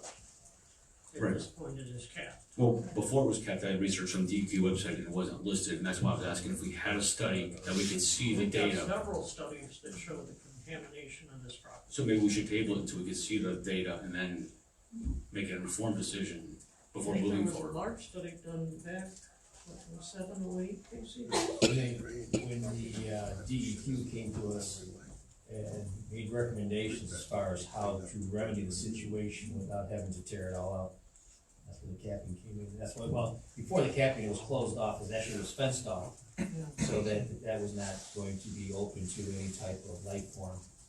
Right. Okay, thank you, Brad. Oh, one more important part, I don't get data on the other presentation. Do you have any cost estimates on this project? I don't see it on the slides, is why I'm asking. Yeah, well, we're still pretty preliminary on this. We don't have a firm estimate. I mean, I can rattle off a number, but it wouldn't really do any justice, because it could vary quite a bit. I think when you get, What is the question? The question of cost for what? For engineering or for we won't know until we have bids. So, Well, the last presentation had estimates for engineering and the project, so I just wonder if you had put something, a rough analysis together, because you said we have resolutions gonna come before us, so I would just like the data, the numbers, to know what we're, talking about on this project. we have costs on engineering proposals, if that's what you're talking about. So that, we can put that on the table tonight. You're not gonna know until you pay him to do all of that, then even to do a guesstimate on what it might cost, and then bid it when you know the real cost. So we're a little bit ahead of ourselves here, but later on, tonight, perhaps we'll put that on the table about the engineering and see if the council as a majority wants to move forward. Let me speak to the issue of contaminant. Councilman, you brought this up before, and I told you before, at a council meeting, we have also for the public, we need to make the copies for the council and put them in his box. We had those before. The council has already, they said move ahead, the majority. I know you're opposed to it, you voted no, but the council majority said move forward. I told you before, we have them, we'll put it in the box, take a look at them. It's, the contamination was before this council even bought it. It wasn't anybody here that bought it. They should have known before they bought it. With all due respect. we were told when we bought it, it was You not still bought contaminated. contaminated property. It's like the school board, I It don't became think, status of contaminated when the state changed. you paid them contaminated property. This city did because of the We past. Okay, so we can't undo the contamination and wish it to go away. The best thing to do for the future is to keep it capped and use it for the training facility for the police and the fire and a memorial, and then it can be used as a multiple use facility, multi-use, and it does fall in there. And that actually goes back to the original plan, which is why they bought it to begin with. And it got held up and fenced off because it was discovered by higher authority that it's contaminated. We didn't invent that. That's why it was fenced off and undone for years. So this is a fix you need. You don't need to undo it, try to sell it. That's an idea that's gonna cost you a lot more money in the taxpayer. school property is still not sold because they found another contaminated area. They should have sold it like it was and got a developer to come in and cap it and do all that. They're cleaning it up. You won't know what the final cost for cleanup of the 6.45 acres until the end, and by that time, everybody will have forgotten what we were saying to begin with. Sell it to a developer, going to cap it, fix it, use the old facility, and turn it into a multiple kind of activity use, but they wanted to level it because they didn't want competition. They still can't sell it. It's not even on the market yet because they're still cleaning it up. That was a few months back. So we don't need to be in the same market if we proceed with what was originally intended when you bought the facility, turn it into a multi-use facility, and you begin with the training facility for the police and Memorial for the police, and it duals as training facility for the fire, who's pretty excited about it as a group, and farmers market, the parking lot, all the stuff that we'll use can be used for anything we want it to be used for, including election, because you walk right around and park there. So I think it's the right thing to do. If you want to move ahead, and if you want to sell it, you can still do that. Councilman's right, you can do that if it's $4. If it's not approved, you can do it. Okay. Okay, You got anything else? I think that's it. Do we have engineering numbers here that you can pass out tonight? Yes, yes. Well, then let's get them passed out so that they got time to talk about it. We can, if we bring it to a vote to move ahead or not, then we'll know what we're doing. We don't need to spin our wheels. If there's not a vote to do the engineering, to find out the answer to the question, then there's no reason to proceed with it. But I need direction, and we will proceed on both of those projects if the council has the will to do that, and it will take a motion on each one of them.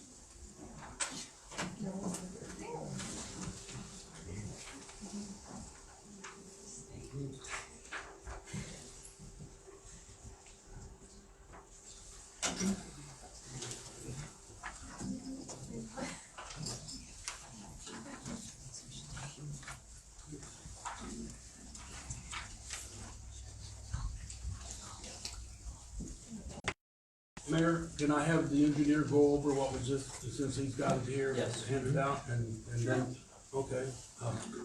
So, yes, let me start with the downtown storm sewer work. Now, basically, the proposal you have in front of you is related to both projects. It's both the downtown storm sewer work and the beach work.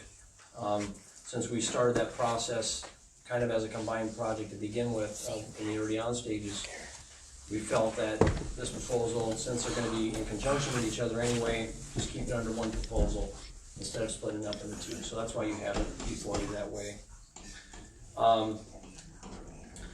So basically, the request is for, our services, to replace all the storm sewer system, that's in that area, doing beautification work, street lighting, sidewalk curb, anything that the roads need. It's not a total reconstruct road, but it does take a lot of effort to put these kind of plans together, especially with the kind of strange dynamic of that area, especially with elevation changes that go through that area, with the intent of trying to make sure that we're not having any sheet flow going across the roadways, for example. So the beautification work is basically going to be Mercer Beach. We're putting the bioswale work in. We're doing improvements on the to the play structure area, putting in street lighting on the beach, redoing the sidewalk on the beach, maintaining the handicap access to one of the benches there. Redoing electricity through that area. There's some issues with electricity that we got to deal with. So there's a lot of extensive work there, and these proposals are in proportion to the cost of the projects that are before you for the total cost of the projects. The last presentation that we did on this project, we put a number on what our estimate was for the cost of our engineering services. That number went up slightly because of the cost of the project went up with the extra beautification work that we added to the project. So you'll see a little bit of a change in the number there because of that. So with that, we'll have a full set of plans like we normally do. We're in the preliminary process right now, but we're moving into that construction planning process, and it's a very short window of time frame that we have to do that in order to get bids out at the right time. So we're asking that City Council. If we approve the cost tonight to go ahead for your part to get bids, when will you be ready to go out for bids? Well, we've done some of the legwork up to this point. I mean, we still have a lot to do, but we're hoping to get these out early March for bid. So that's the goal. I don't want to really push it much longer than that. And it's going to take all the resources I can grab to make it work, but this along with the other project too that we're talking about. So there's a lot of work to be had. But yes, we plan on trying to get that done by early next month. Okay.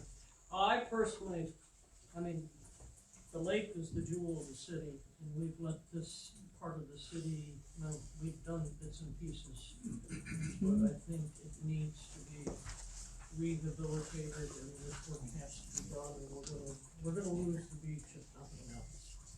And the underground work is a disaster, we already know that. However many more signs we have supporting the road, I don't know. But if council agrees with this, can we have a motion to approve the engineering piece and go ahead? If you, can I ask a question? If you they approve will. the beach section, okay, so just the sewer, obviously we're tied in with all the stuff that has to happen to the beach and the parking lot. So once you approve the sewer changes, right, if anything needs to be tidied up or maybe moved slightly, we're locked in, right? You mean between the two projects? Between the two projects. Yeah, we have it set up to where we believe we have a good break line between the two projects, so that if one project falls, let's say the beach work doesn't get done for some reason, we can still utilize the system for the storm project and still make it work. Yeah, my point is, if anything needs to change with the beach project itself, we're pretty much tied into the drain setting, the steps of the project. Right? Yeah, I mean, as soon as you start that, right, everything that you have designed for the beach has to. Yeah, I can't imagine there would be anything that would not work. The pipe system that we're putting in is going to be as deep as it can possibly be, so that whatever grant work that we need to do, we'll be able to drain to that system. We'll be able to make it work.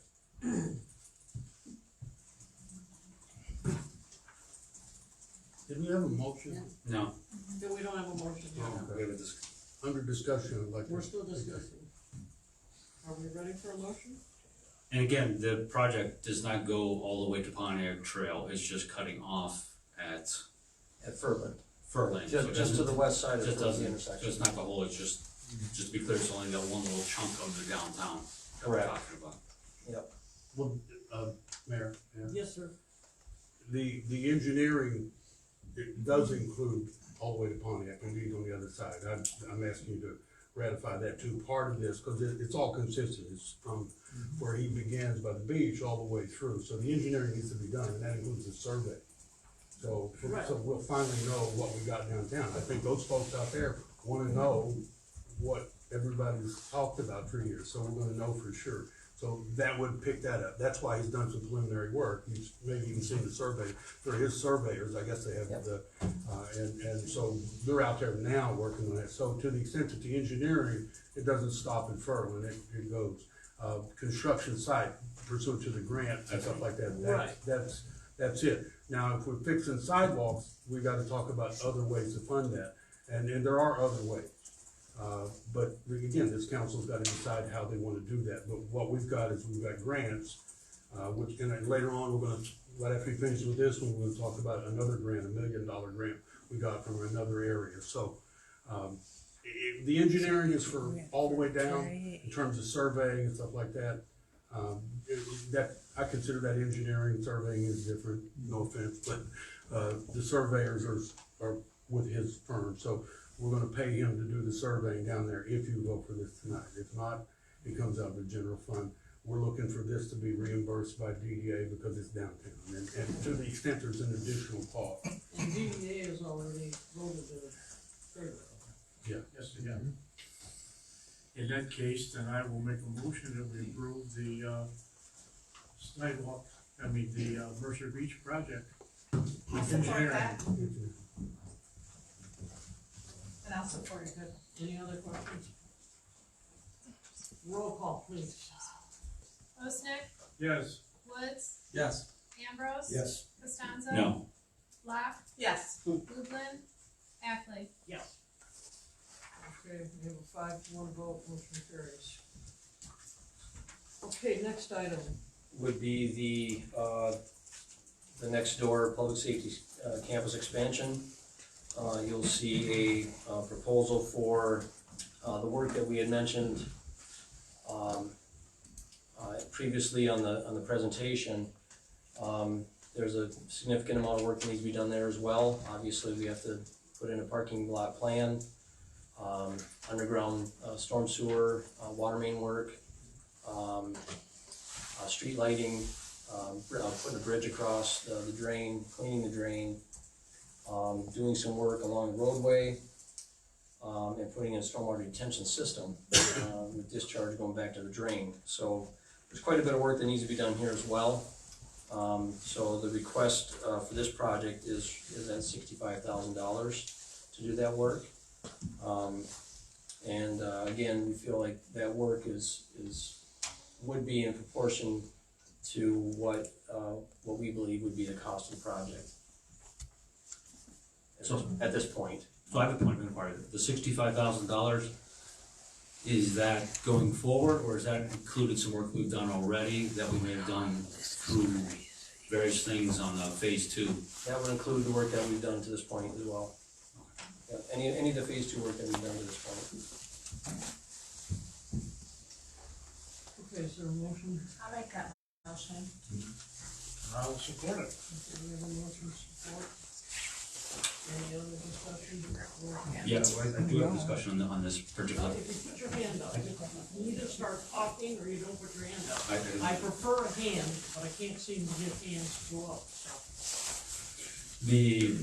The project itself, this piece of property, I have a training facility, I can appreciate our firefighters and our police, but we have state-of-the-art facilities that we use now. I just think if it's something that is unneeded in the city, we're having trouble maintaining parks and other things around our town. This is just one more burden that's gonna be upon the city, in my opinion. And I would like to see the property appraised to see exactly what we're talking about, we can get out of value on this property, as well as the soil contamination, what we're exactly dealing with, rather than moving forward on this project. It sounds like we already spent, a good sum of money on this already, on this project, judging by what I can see in the expenditures.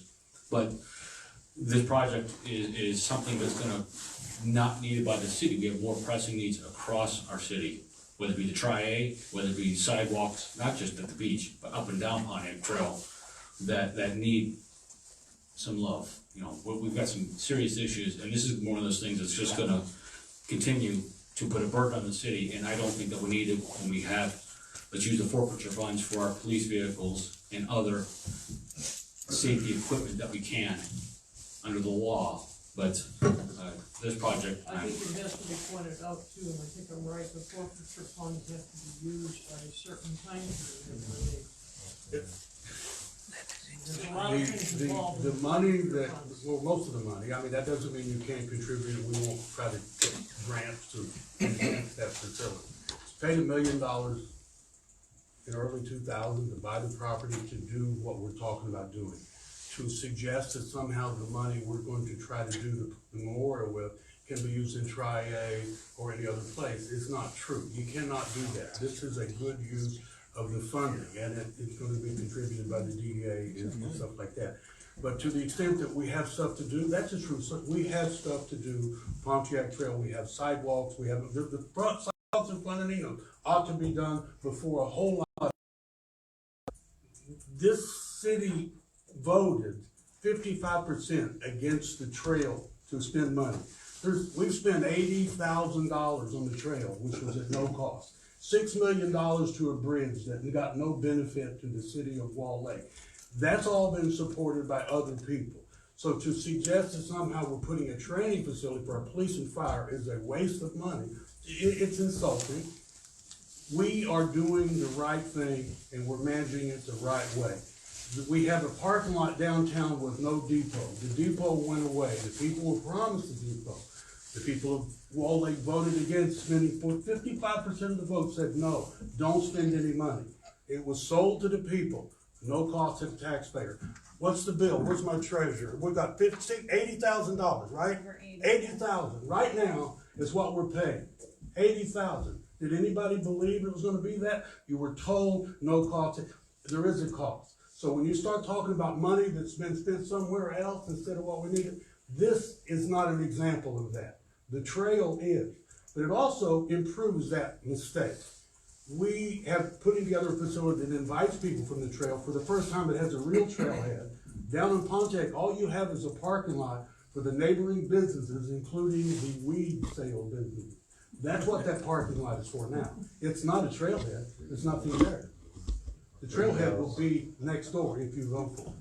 And that's a good, and we will be paying for it with training money, which will be multi-purpose. It's a good deal for the taxpayer, and it's a transparent use of the money as opposed to the other deals that are being pulled. So I'm insulted that somehow there's a better deal than training our firemen and our police. You can get the rest. Well, you can vote it down if you want, but we're simply doing what was planned for years to come, and that's to put that parcel to use for the city's police officers and firemen. That's what we're doing, and we're doing it with forfeiture money that you can't spend in all these other places. You can't fix sidewalks with it. You can't do it. It's a good use of the money. Our police and fire deserve a place to train. We can't send them out of the city. A lot of the other communities won't allow us to use their facilities, and even if they would, I think Chief Coomer will back me up. We don't have enough people back in the city if we send them all out for training. We can't send our people to Milford to train. If they're training right here, we get that. And improved training improves your insurance rates for the business owners and everything. The insurance rates are essentially a tax on the business owner and the homeowner, and that improves that. So I think we can beat this horse to death, but if the votes are here, we move ahead. If it's not, then we'll kill the project. Well, back to what Linda was saying too, we only have so much time to spend those forfeiture dollars before they have to be returned to the federal government. So we always have to keep projects on board and keep moving along, keep those monies being invested back into the police and their facilities, so. And as pointed out at the last meeting, we have to have legal uses. Correct. Can't just willy-nilly spend them out of the right. Yeah. So the forfeiture funds, there's no guarantee on the forfeiture funds. Plus, it's still going to be a burden on future taxpayers, as it's going to be another expense to maintain the property itself. I mean, looking at it, We're maintaining it now. we're using general fund monies that we could be spending throughout the city in other areas. That's what I was referencing to. As far as the trailway, there's multiple reasons why we could debate why that millage failed. It could have been anything how it was worded on the ballot, but we're not going to litigate the whole past. The fact is, I'm looking at the future, and we have facilities and parks around our city right now that we can't maintain. This would be more of a burden. This is not entirely a police training facility. It's a burn facility that there's no need for it in justification in a community of our size. We're not Chicago. We're not New York. We're 2.7 square miles. We don't need a major training facility. If we can get something for our property and get it back on the tax rolls, generating revenue, it helps support our police, helps support our firefighters. The trailhead is still being developed. It's not even open yet, not until May 6th. So to say the trailhead over behind Dave and Amy's there is not developed yet, it's still a work in art, in progress. There are many discussions being had right now of what that can be. That is a key part of revitalizing our downtown by making it a walkable downtown and getting people to and from our city through that property, getting to our businesses that need it. So the trail is not done in any kind of way. It's not even officially open yet. So we're not even at that point to even have that discussion. The building came down for various reasons. We won't litigate that at this point because it's just waste of energy. The fact is, we don't need a facility like this. It is going to be drained on future forfeiture funds that are guaranteed in the future. What's the price of one life in the Yeah. city? I hope you don't have to explain. What's the price, Gabe, for one life? Why their home burned down. Whether it's a fireman Why or their civilian, family was what's the killed. price? This man needs to be Because shut Jim up. Plumer couldn't get his Like they people threaten everybody trained. else at any You other didn't meeting. wanna put Yeah, three okay. containers over there. That'll be up to you to explain if that were to happen, not me. Call the question. Roll call, please. Woods, Yes. Ambrose, Yes. Costanzo, Point of information, are we voting on call to question or voting on the resolution? Voting on the resolution. Because he called the call to question, which requires a two-thirds Call the vote. question means it for a vote. Two-thirds. Costanzo. No. Black, Yes. Lublin, Osnick, Yes. Ackley. Yes.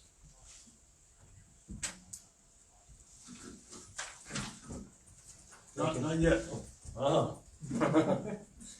I'd like to report the mayor designated, council member Osnick as her representative to the Federal Aid Committee. We attended the Federal Aid Committee, at their last meeting. We have $1 million grant sitting in the hopper. It got moved up, and I'm gonna let the engineer explain how that works. The $1 million grant that we got, or the councilman if he chooses, the engineer's done the preliminary work, so he may be the best guy to talk about it, but, they moved some stuff around, so we moved up. It is a good shot that we're gonna move it up the due Decker 1 year earlier. You know, that's what we talked about. We're situated, we're ready to do that. We got commitments either from general fund or from DDA or whatever. Decker is really deteriorating. It's pretty rough shape over there. So a quick update and give them your version from an engineer of where the chances are of getting that grant that we applied for, $1,089,000. Right, I think the best thing that came out of the meeting from my perspective was there was a lot of shifting around of funds. And what that means is there's a lot of ability for movement. And in this particular year, what happened was there were some people that weren't able to get their projects ready on time, and then there were people that, hey, they're ready to go. So they just did some swapping around for the next year. Who's to say that that's not gonna happen again next year? Every year we have the same thing at these federal aid committee meetings where some money gets jockeyed around. In some cases, projects move up from a previous or from a future year into a good slot. From what I saw this year, I can see a high potential for that to happen the next time this meeting comes around, where they might say, is somebody ready to fill in the shoe? You know, our 2022 project schedule right now for Decker Road, we are number 2 on the list, and that's a good thing because our chances of moving to an earlier time frame start with us. You know, they start with the number 1 and number 2 and number 3, and they work their way down depending on funding, obviously, but funding availability. But what I'm getting at is there is a higher probability that you can move up a year. I'm not expecting that to happen, and we're not going to get that this time around because we know that we just went through the process and the monies weren't available. But when February comes around next year, it very well may be, and they may be ready for us to jump right now. So that's just something to think about when we get moving. And as far as our position, we're gonna proceed the way we have been, as if that's gonna happen. So What that means is having the engineering consultants ready, have the plans ready, and have the money ready, and be ready to make a commitment. We were the beneficiary of this before, when I went to the Federal Aid Committee, and a couple of cities literally didn't have the money for their match, and they stood down, and we raised our hand and said, we're ready to go now. And so we got that, and that's where we're situated here, where this could happen. that means that you will, if we need to come back and get your vote to do more engineering, but we're gonna get Decker Road done this coming year if we can. So that's what that's about. I think we're done. Okay. And I appreciate, the discussion that the councilman had with the folks there. I think it's very useful. I also appreciate, Ms. Pesta and actually Ms. Stockway, we all attended, to make sure that we could twist the arms we needed to. It's pretty long, there's a lot of competition, multi-millions of dollars are discussed at those meetings. So there's money going everywhere, all over the county. So just getting $1,089,000 is a pretty big deal for us. So one more time, that's it. Okay. Thank you. Thank you. Thank you, Brad. It's getting late. Got nothing else to say. Pardon me? I've got nothing else to say, so. Thank you. Any correspondence? Mr. Attorney, do you have anything else tonight?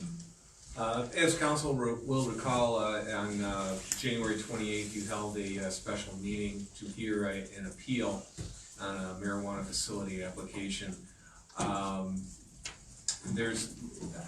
been in communication with the attorney for the appellant in that case.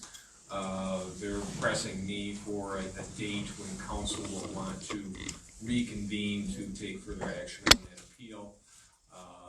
It could either be done at a regular council meeting. If you want to schedule another special meeting for that purpose, we could do it that way.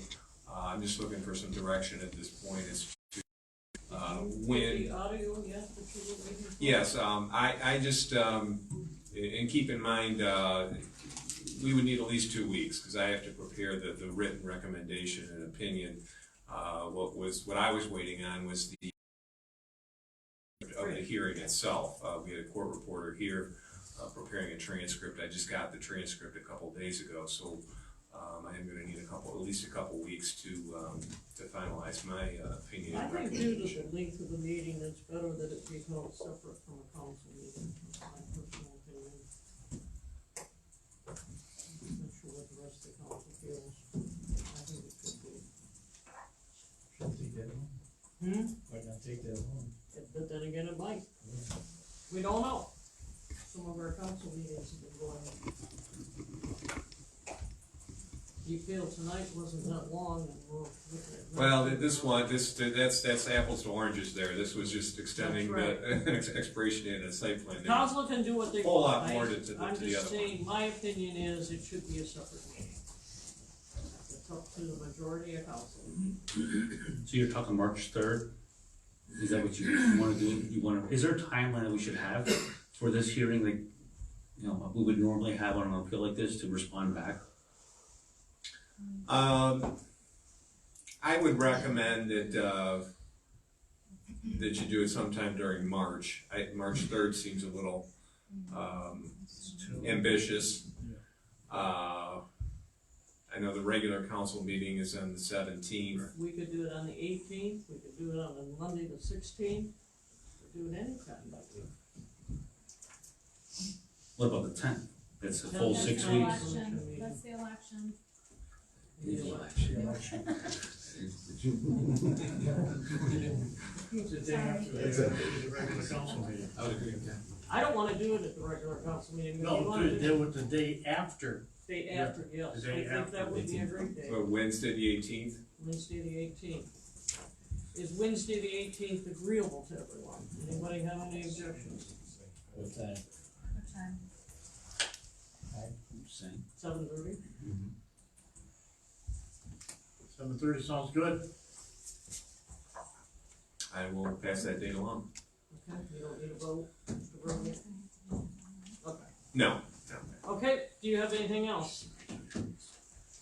Not for purposes of my report, no. Okay, there's no unfinished business, we're on to new business. The County Cross Connection Control Program. I'll address that. So tonight we have the first reading for an amendment to the cross connection ordinance. And the reason for this amendment is so the city can continue to make improvements to our water system And if I could give a little background to what a cross connection is and where we've come with the program that we have in place now. So a cross connection is basically just a physical connection between a portable water and a non-portable environment. So in other words, our water main would be the portable, and the service line connection where the water is dispensed is the cross connection.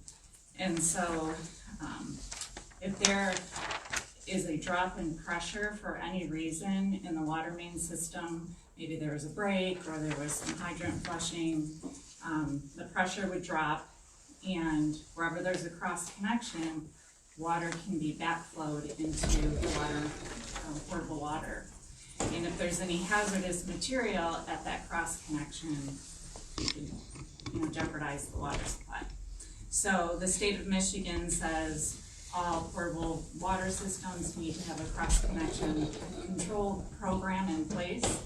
And basically what that means is that every cross connection, there needs to be some sort of device. And this device prevents a backflow. So it stops the water from backflowing if there's a pressure drop.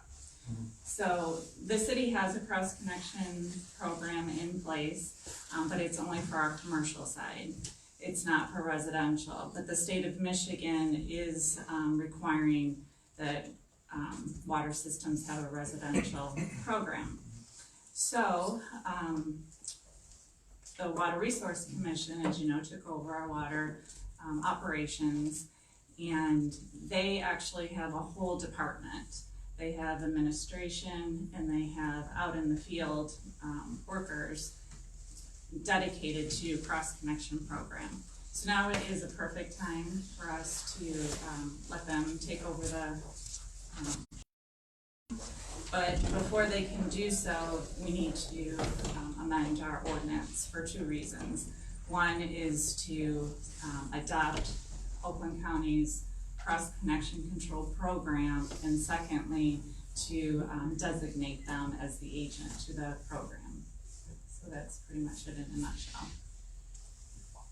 Now, they will come in and look at every household to make sure that any place where you have a potential for cross connection, which would be like an outside faucet that attaches to or in a laundry tub with a short hose on it that has a potential for running into, say, like your laundry tub discharge. Yes. For residential, the most prevalent cross connection is an irrigation system or a hose that it can be hooked up to your outside faucet. So the way the program works is Oakland County, or the Water Resource Commission, does a survey of all the residents, and they'll do it in a 5-year period. They'll do a fifth per year, and every 5 years they'll go back to the beginning. They do the survey and they determine where cross connections are, and they'll determine if a device needs to be placed, because some are non-testable devices and some are testable. Then the homeowner has to find a certified plumber to test and make sure that that device is working, and then report that back to the Water Resource Commission. So it's every 5 years they go. Now, commercial is different. They would also take over the commercial portion. That is usually every year because it's a higher hazard. So that's. If I may ask, how much will this cost us, or is it, like, do we have an estimate of how much additional cost will be from the WRC? Yep, so like I say, they run our water program already, so it would be part of that program, which is part of the rates that we do every year. And they have estimated the program to be around $50,000 a year. Please keep in mind a couple of things. One, it would actually be more expensive if we didn't take on this program with the residents. But secondly, our water loss has significantly dropped since WRC took over. So they estimated last January that our water loss was at 26%. Now they're telling us it's at 10%. That's a significant savings. So I bring that up for a couple of reasons. Number one, they're very competent in what they do. They have the expertise, the knowledge, and we have the confidence in them. And the fact that they have reduced our water loss it's huge. So it plays into our she's rates. dancing around the real issue here. The fact is when we went to WRC, we gave up the non-professional water division.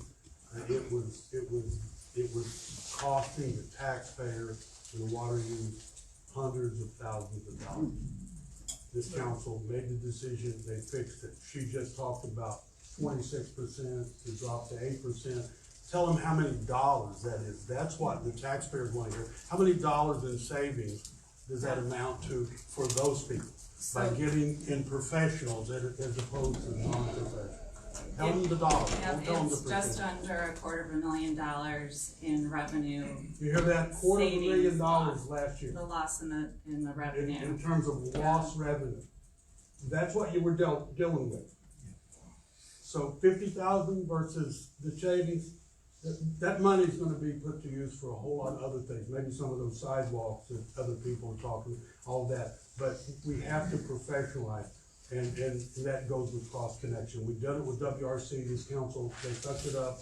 They realized that it was time to professionalize the water division. You saved the taxpayer and the water users hundreds of thousands of dollars.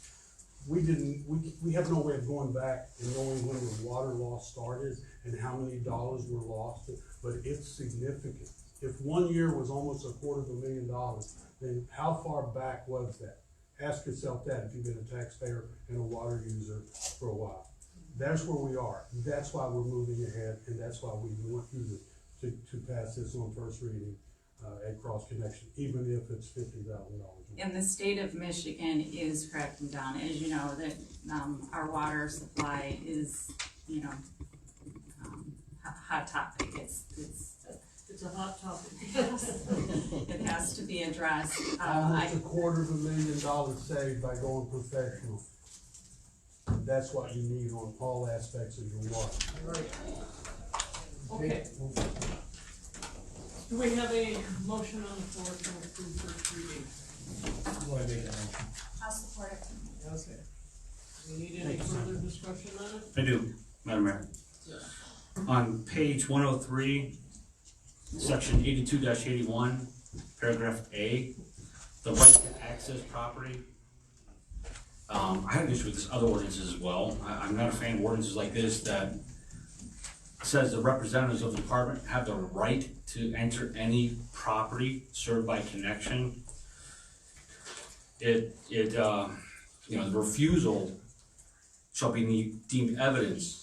I just don't, I think that I don't support an ordinance that doesn't require the approval of a renter, of a tenant, of a property owner, leasee, occupant of the house, where they can just go in and say, I want to inspect it. If you don't let them, it should be with the permission or some type of court order, or if it's an emergency. But just to say you can go into someone's property, and if you refuse it, you can't do it. I mean, that's how it reads. WRC makes numerous attempts. They don't just knock on the door and expect to, charge in. Also with the residents, the large portion of it is a survey of the outside. So they may not need to enter, but if you're referring to just even stepping on their property, they make numerous attempts to communicate, educate, and to let them know why they need access. So, I would rather have an ordinance say with permission from the property owner. It just seems, it just seems like These are standard languages. I mean, you have to have access. That's what local government provides you service. If you're using the service, you have to provide certain kinds of access. If you lived in the mountains, you can do what you're suggesting, but you gotta give people access. This has been in many of our ordinances in the past. Well, yeah, Right, and it always is with permission of the homeowner. It's not like they come busting through your door.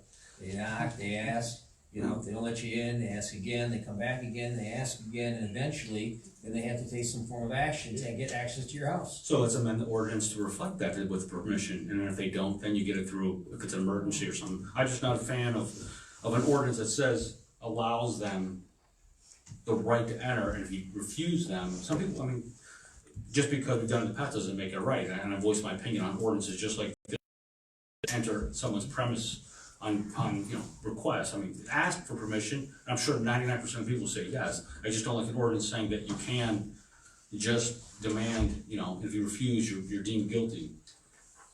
That's all thank you. Roll call. Ambrose. Yes. Costanzo. No. Locke. Yes. Lublin. Osnick. Yes. Woods. Yes. Ackley. Yes. Thank you. Okay, the next is the amendment to the marijuana facility site plan exploration.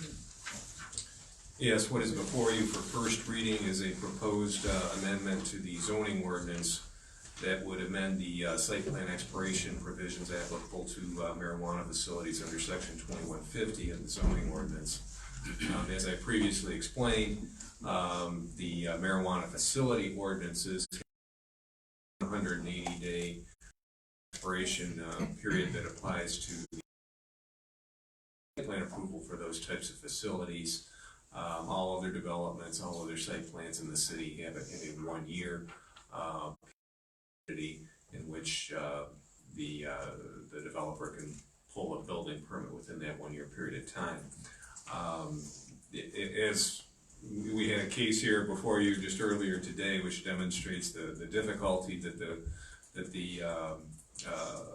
people are having in complying with this short and more aggressive 180-day expiration provision. This ordinance amendment would simply bring it in line with all the other developments and site plans for any other type of development in this city. It is a zoning ordinance amendment, so it would have to be referred to the Planning Commission, who would hold a public hearing, and they would then make a recommendation, and then it would come back to City Council for final adoption. These ordinances were adopted approximately 2 years ago now. As I said repeatedly every time I brought one of these ordinances before you, this is a very new and evolving area of law and regulation that would inevitably require future amendments and adjustments to our ordinances as we started to go through the process, figured out what worked, what didn't work, and we're also have to coordinate and mesh our process with the state process. And as that's playing out, we're figuring out what works and doesn't work, and this is a relatively minor adjustment to our process. Motion for first reading. I will make that motion.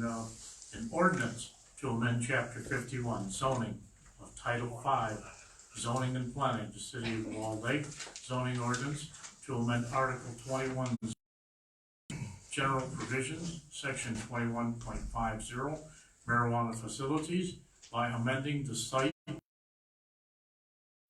set forth in subparagraph 1 as provided by this ordinance, this being ordinance number C 349-20. Is there support? I'll support that. Any discussion? Roll call, please. Costanzo. Yes. Locke. Yes. Lublin. Osnick. Yes. Woods. Yes. Ambrose. Yes. Ackley. Yes. Thank you. Okay, the next item on the agenda is to defer special meeting requirements for budget adoption. I'll be changing it from the 18th to the 19th. Do I have a motion to adopt the resolution? I'll make that motion. Is there support? Support. Any discussion? Roll call, please. Locke. Yes. Lublin. Osnick. Yes. Woods. Yes. Ambrose. Yes. Costanzo. Yes. Ackley. Yes. Okay, the next item on the agenda is a water residential assistance program to aid low-income families. Do I have a motion to approve? I'll make that motion. I'll support. Support? Casey supported. I said, I just looked your way and I heard him. She's good like that. I'm close enough I can hear Casey. Okay, is there any discussion? Roll call, please. Lublin, Osnick, Yes. Woods. Yes. Ambrose. Yes. Costanzo. Yes. Black. Yes. Ackley. Yes. Thank you. Okay, number 5 that we added, is Janice still here? Yes. Okay. My understanding is, Janice, you want a motion from the council supporting the research into historic cemetery. Yeah, Okay. exactly. If council agrees with that, could I have a motion that we be in support of the Commerce Township Historical Society, which is located here in Wall Lake? I'll make that motion. I'll second. Okay, any discussion? Roll call, please. Osnick, Yes. Woods. Yes. Ambrose. Yes. Costanzo. Yes. Black. Yes. Lublin, Ackley. Yes. Thank you. Okay, that being the end of the items on the agenda, we'll move into council comments. Tamara. Ryan? I have just a couple I'll make it real quick. I just wanted to say, good job to, Murray's Park City for 45 years of service. Wanted to make that public, to get that out there. This past weekend was the, Wall Lake Fishing Derby. Nice job, everybody who ran that. Good job to Tony Hopeck and his team. Dave Galloway is retiring from the Wall Lake Improvement Board. I know Councilman Ambrose can speak to all the work that he's done in the past, but I wanted to wish him well. Other events that are coming up, the Wall Lake money for our fireworks. They're having a bowling tournament that's coming up March 7th, 1 to 4 p.m. You can sign up online, check them out. And then also this weekend coming up is the Oakland County West Polar Plunge, benefiting Special Olympics, and we have 3 officers that have been they're going to do the plunge. And this one's near and dear to my heart. 2 weeks ago, I did the Winter Special Olympics up in Traverse City. Had about 1,000 athletes, and then I also do the summer with my family. So you can see the good that goes to. So good job. Thank you. John? I'd like to start out by saying, Tim Moore, thank you for your 20 years of service on the Parks and Rec. Appreciate it.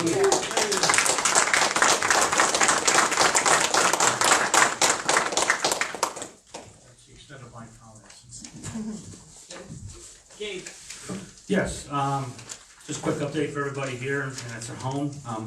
I went before our DDA again this last week as a follow-up discussion from last month, discussing the Main Street program. Thank you for the opportunity for letting me speak for a couple minutes there.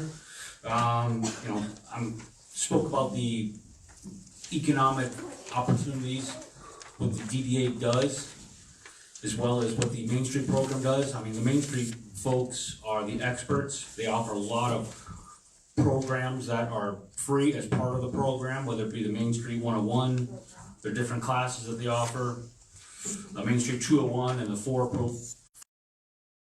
downtowns. I believe I encourage our DDA to do some research on it and think about re-engaging with the Main Street program. It would help support everything that they're trying to do and what we talked about much today as a council. Thank you. Casey? I'd like to also mention too, which Councilman Galloway will be retiring as our riparian lake representative. That will be held tomorrow at Langen's All-Star Lanes, and there'll be a new lady appointed to take his position. Very instrumental in determining what type of treatments need to be made to the lake, using the Department of Natural Resources and the people that are there to assess the invasive species, the growth of those species and other types of aquatic invasive species that enter our lake, which is a constant management issue because we have boats coming in and out of our lake from other lakes, and those things are always cross-contaminating, just as with the water. So he did a fine job. He was effortless in his work and travels around the state to get the latest information and bring it back to us. So thank you very much, and wish that young lady much success in that position. So thank you. Okay, Now we're at the mayor's report. I don't normally read these, but I think this is an occasion, and I will read the resolution tonight, and we do have a plaque. This is a resolution of the city council providing recognition of and expressing gratitude with appreciation to Mr. Tim Moore for his years of volunteer service to the city council by serving as a Parks and Rec Commissioner member. His proposed 20-11.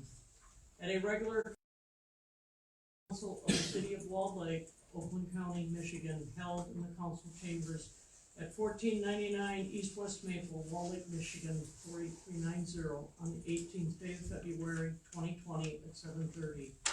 Whereas, per city charter, section 4.5, it shall be the duty of the mayor to nominate qualified persons to the council and various boards and commissions. And whereas, per city charter 4.5, city council approves the nomination for said appointment. And whereas, with approval of the city council, Tim Moore served as a volunteer member of the city's Parks and Rec Commission since 1992.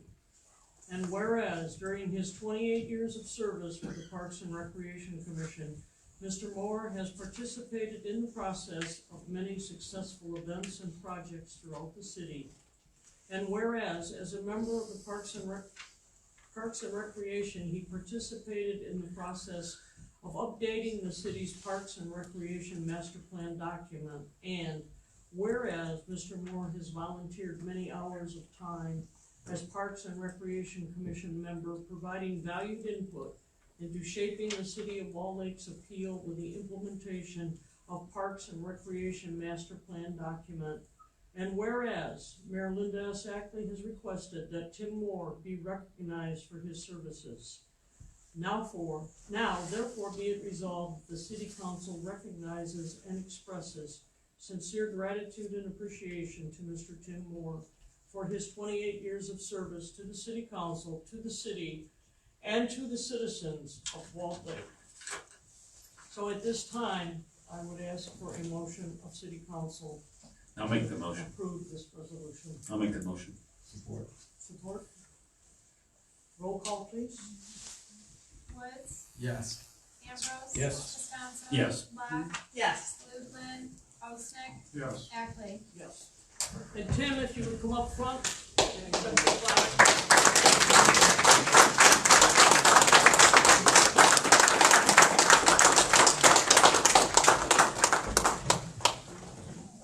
Thank you.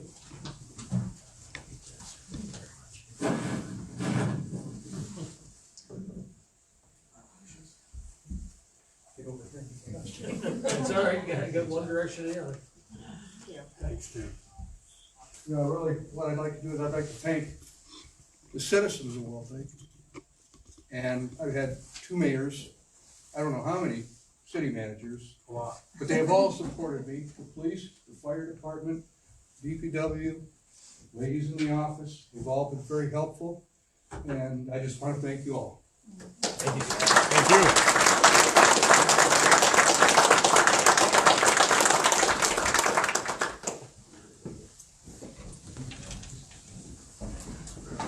Okay, now at this time, I'd like to find my paper.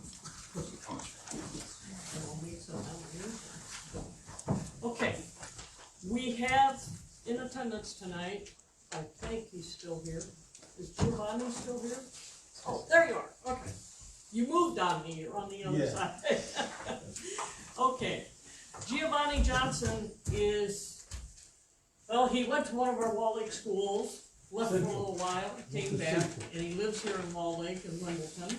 And he was at our Parks and Rec meeting the other night. He has some experience in the music industry and wanted to time and maybe help bring a little bit more entertainment to Walled Lake.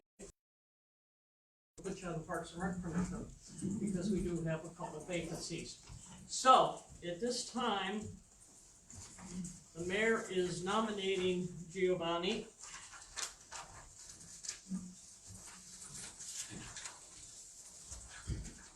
I missed you, Mr. City Manager, sorry about that. I guess I got an extra one.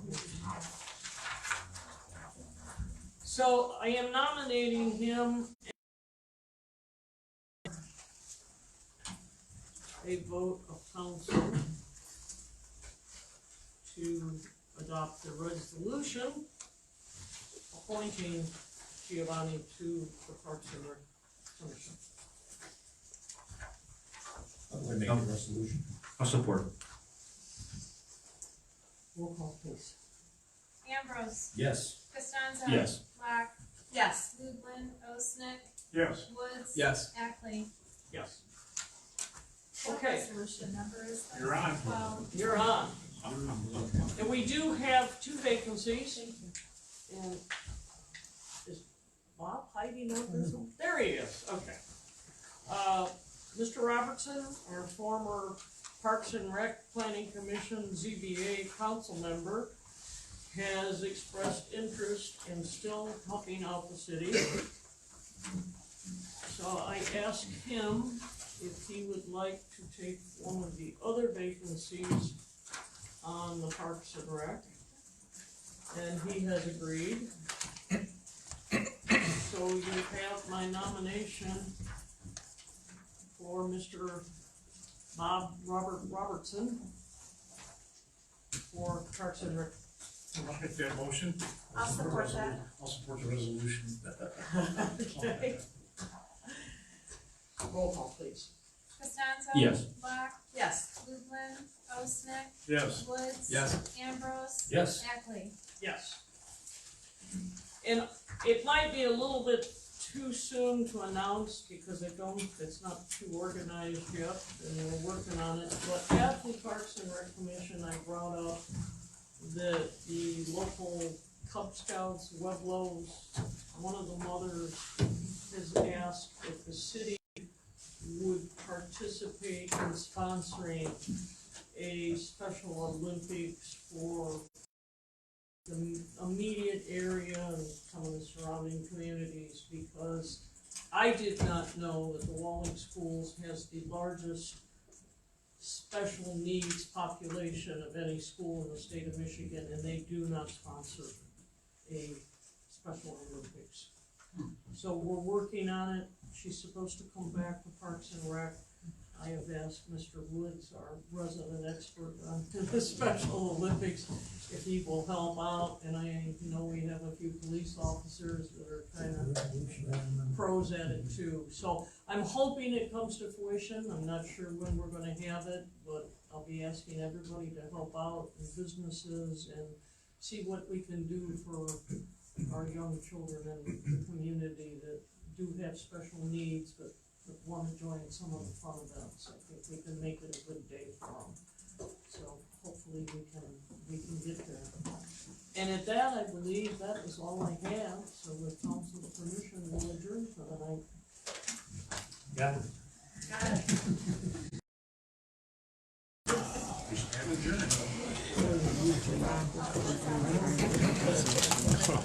No. I'm Joe. Oh, yeah.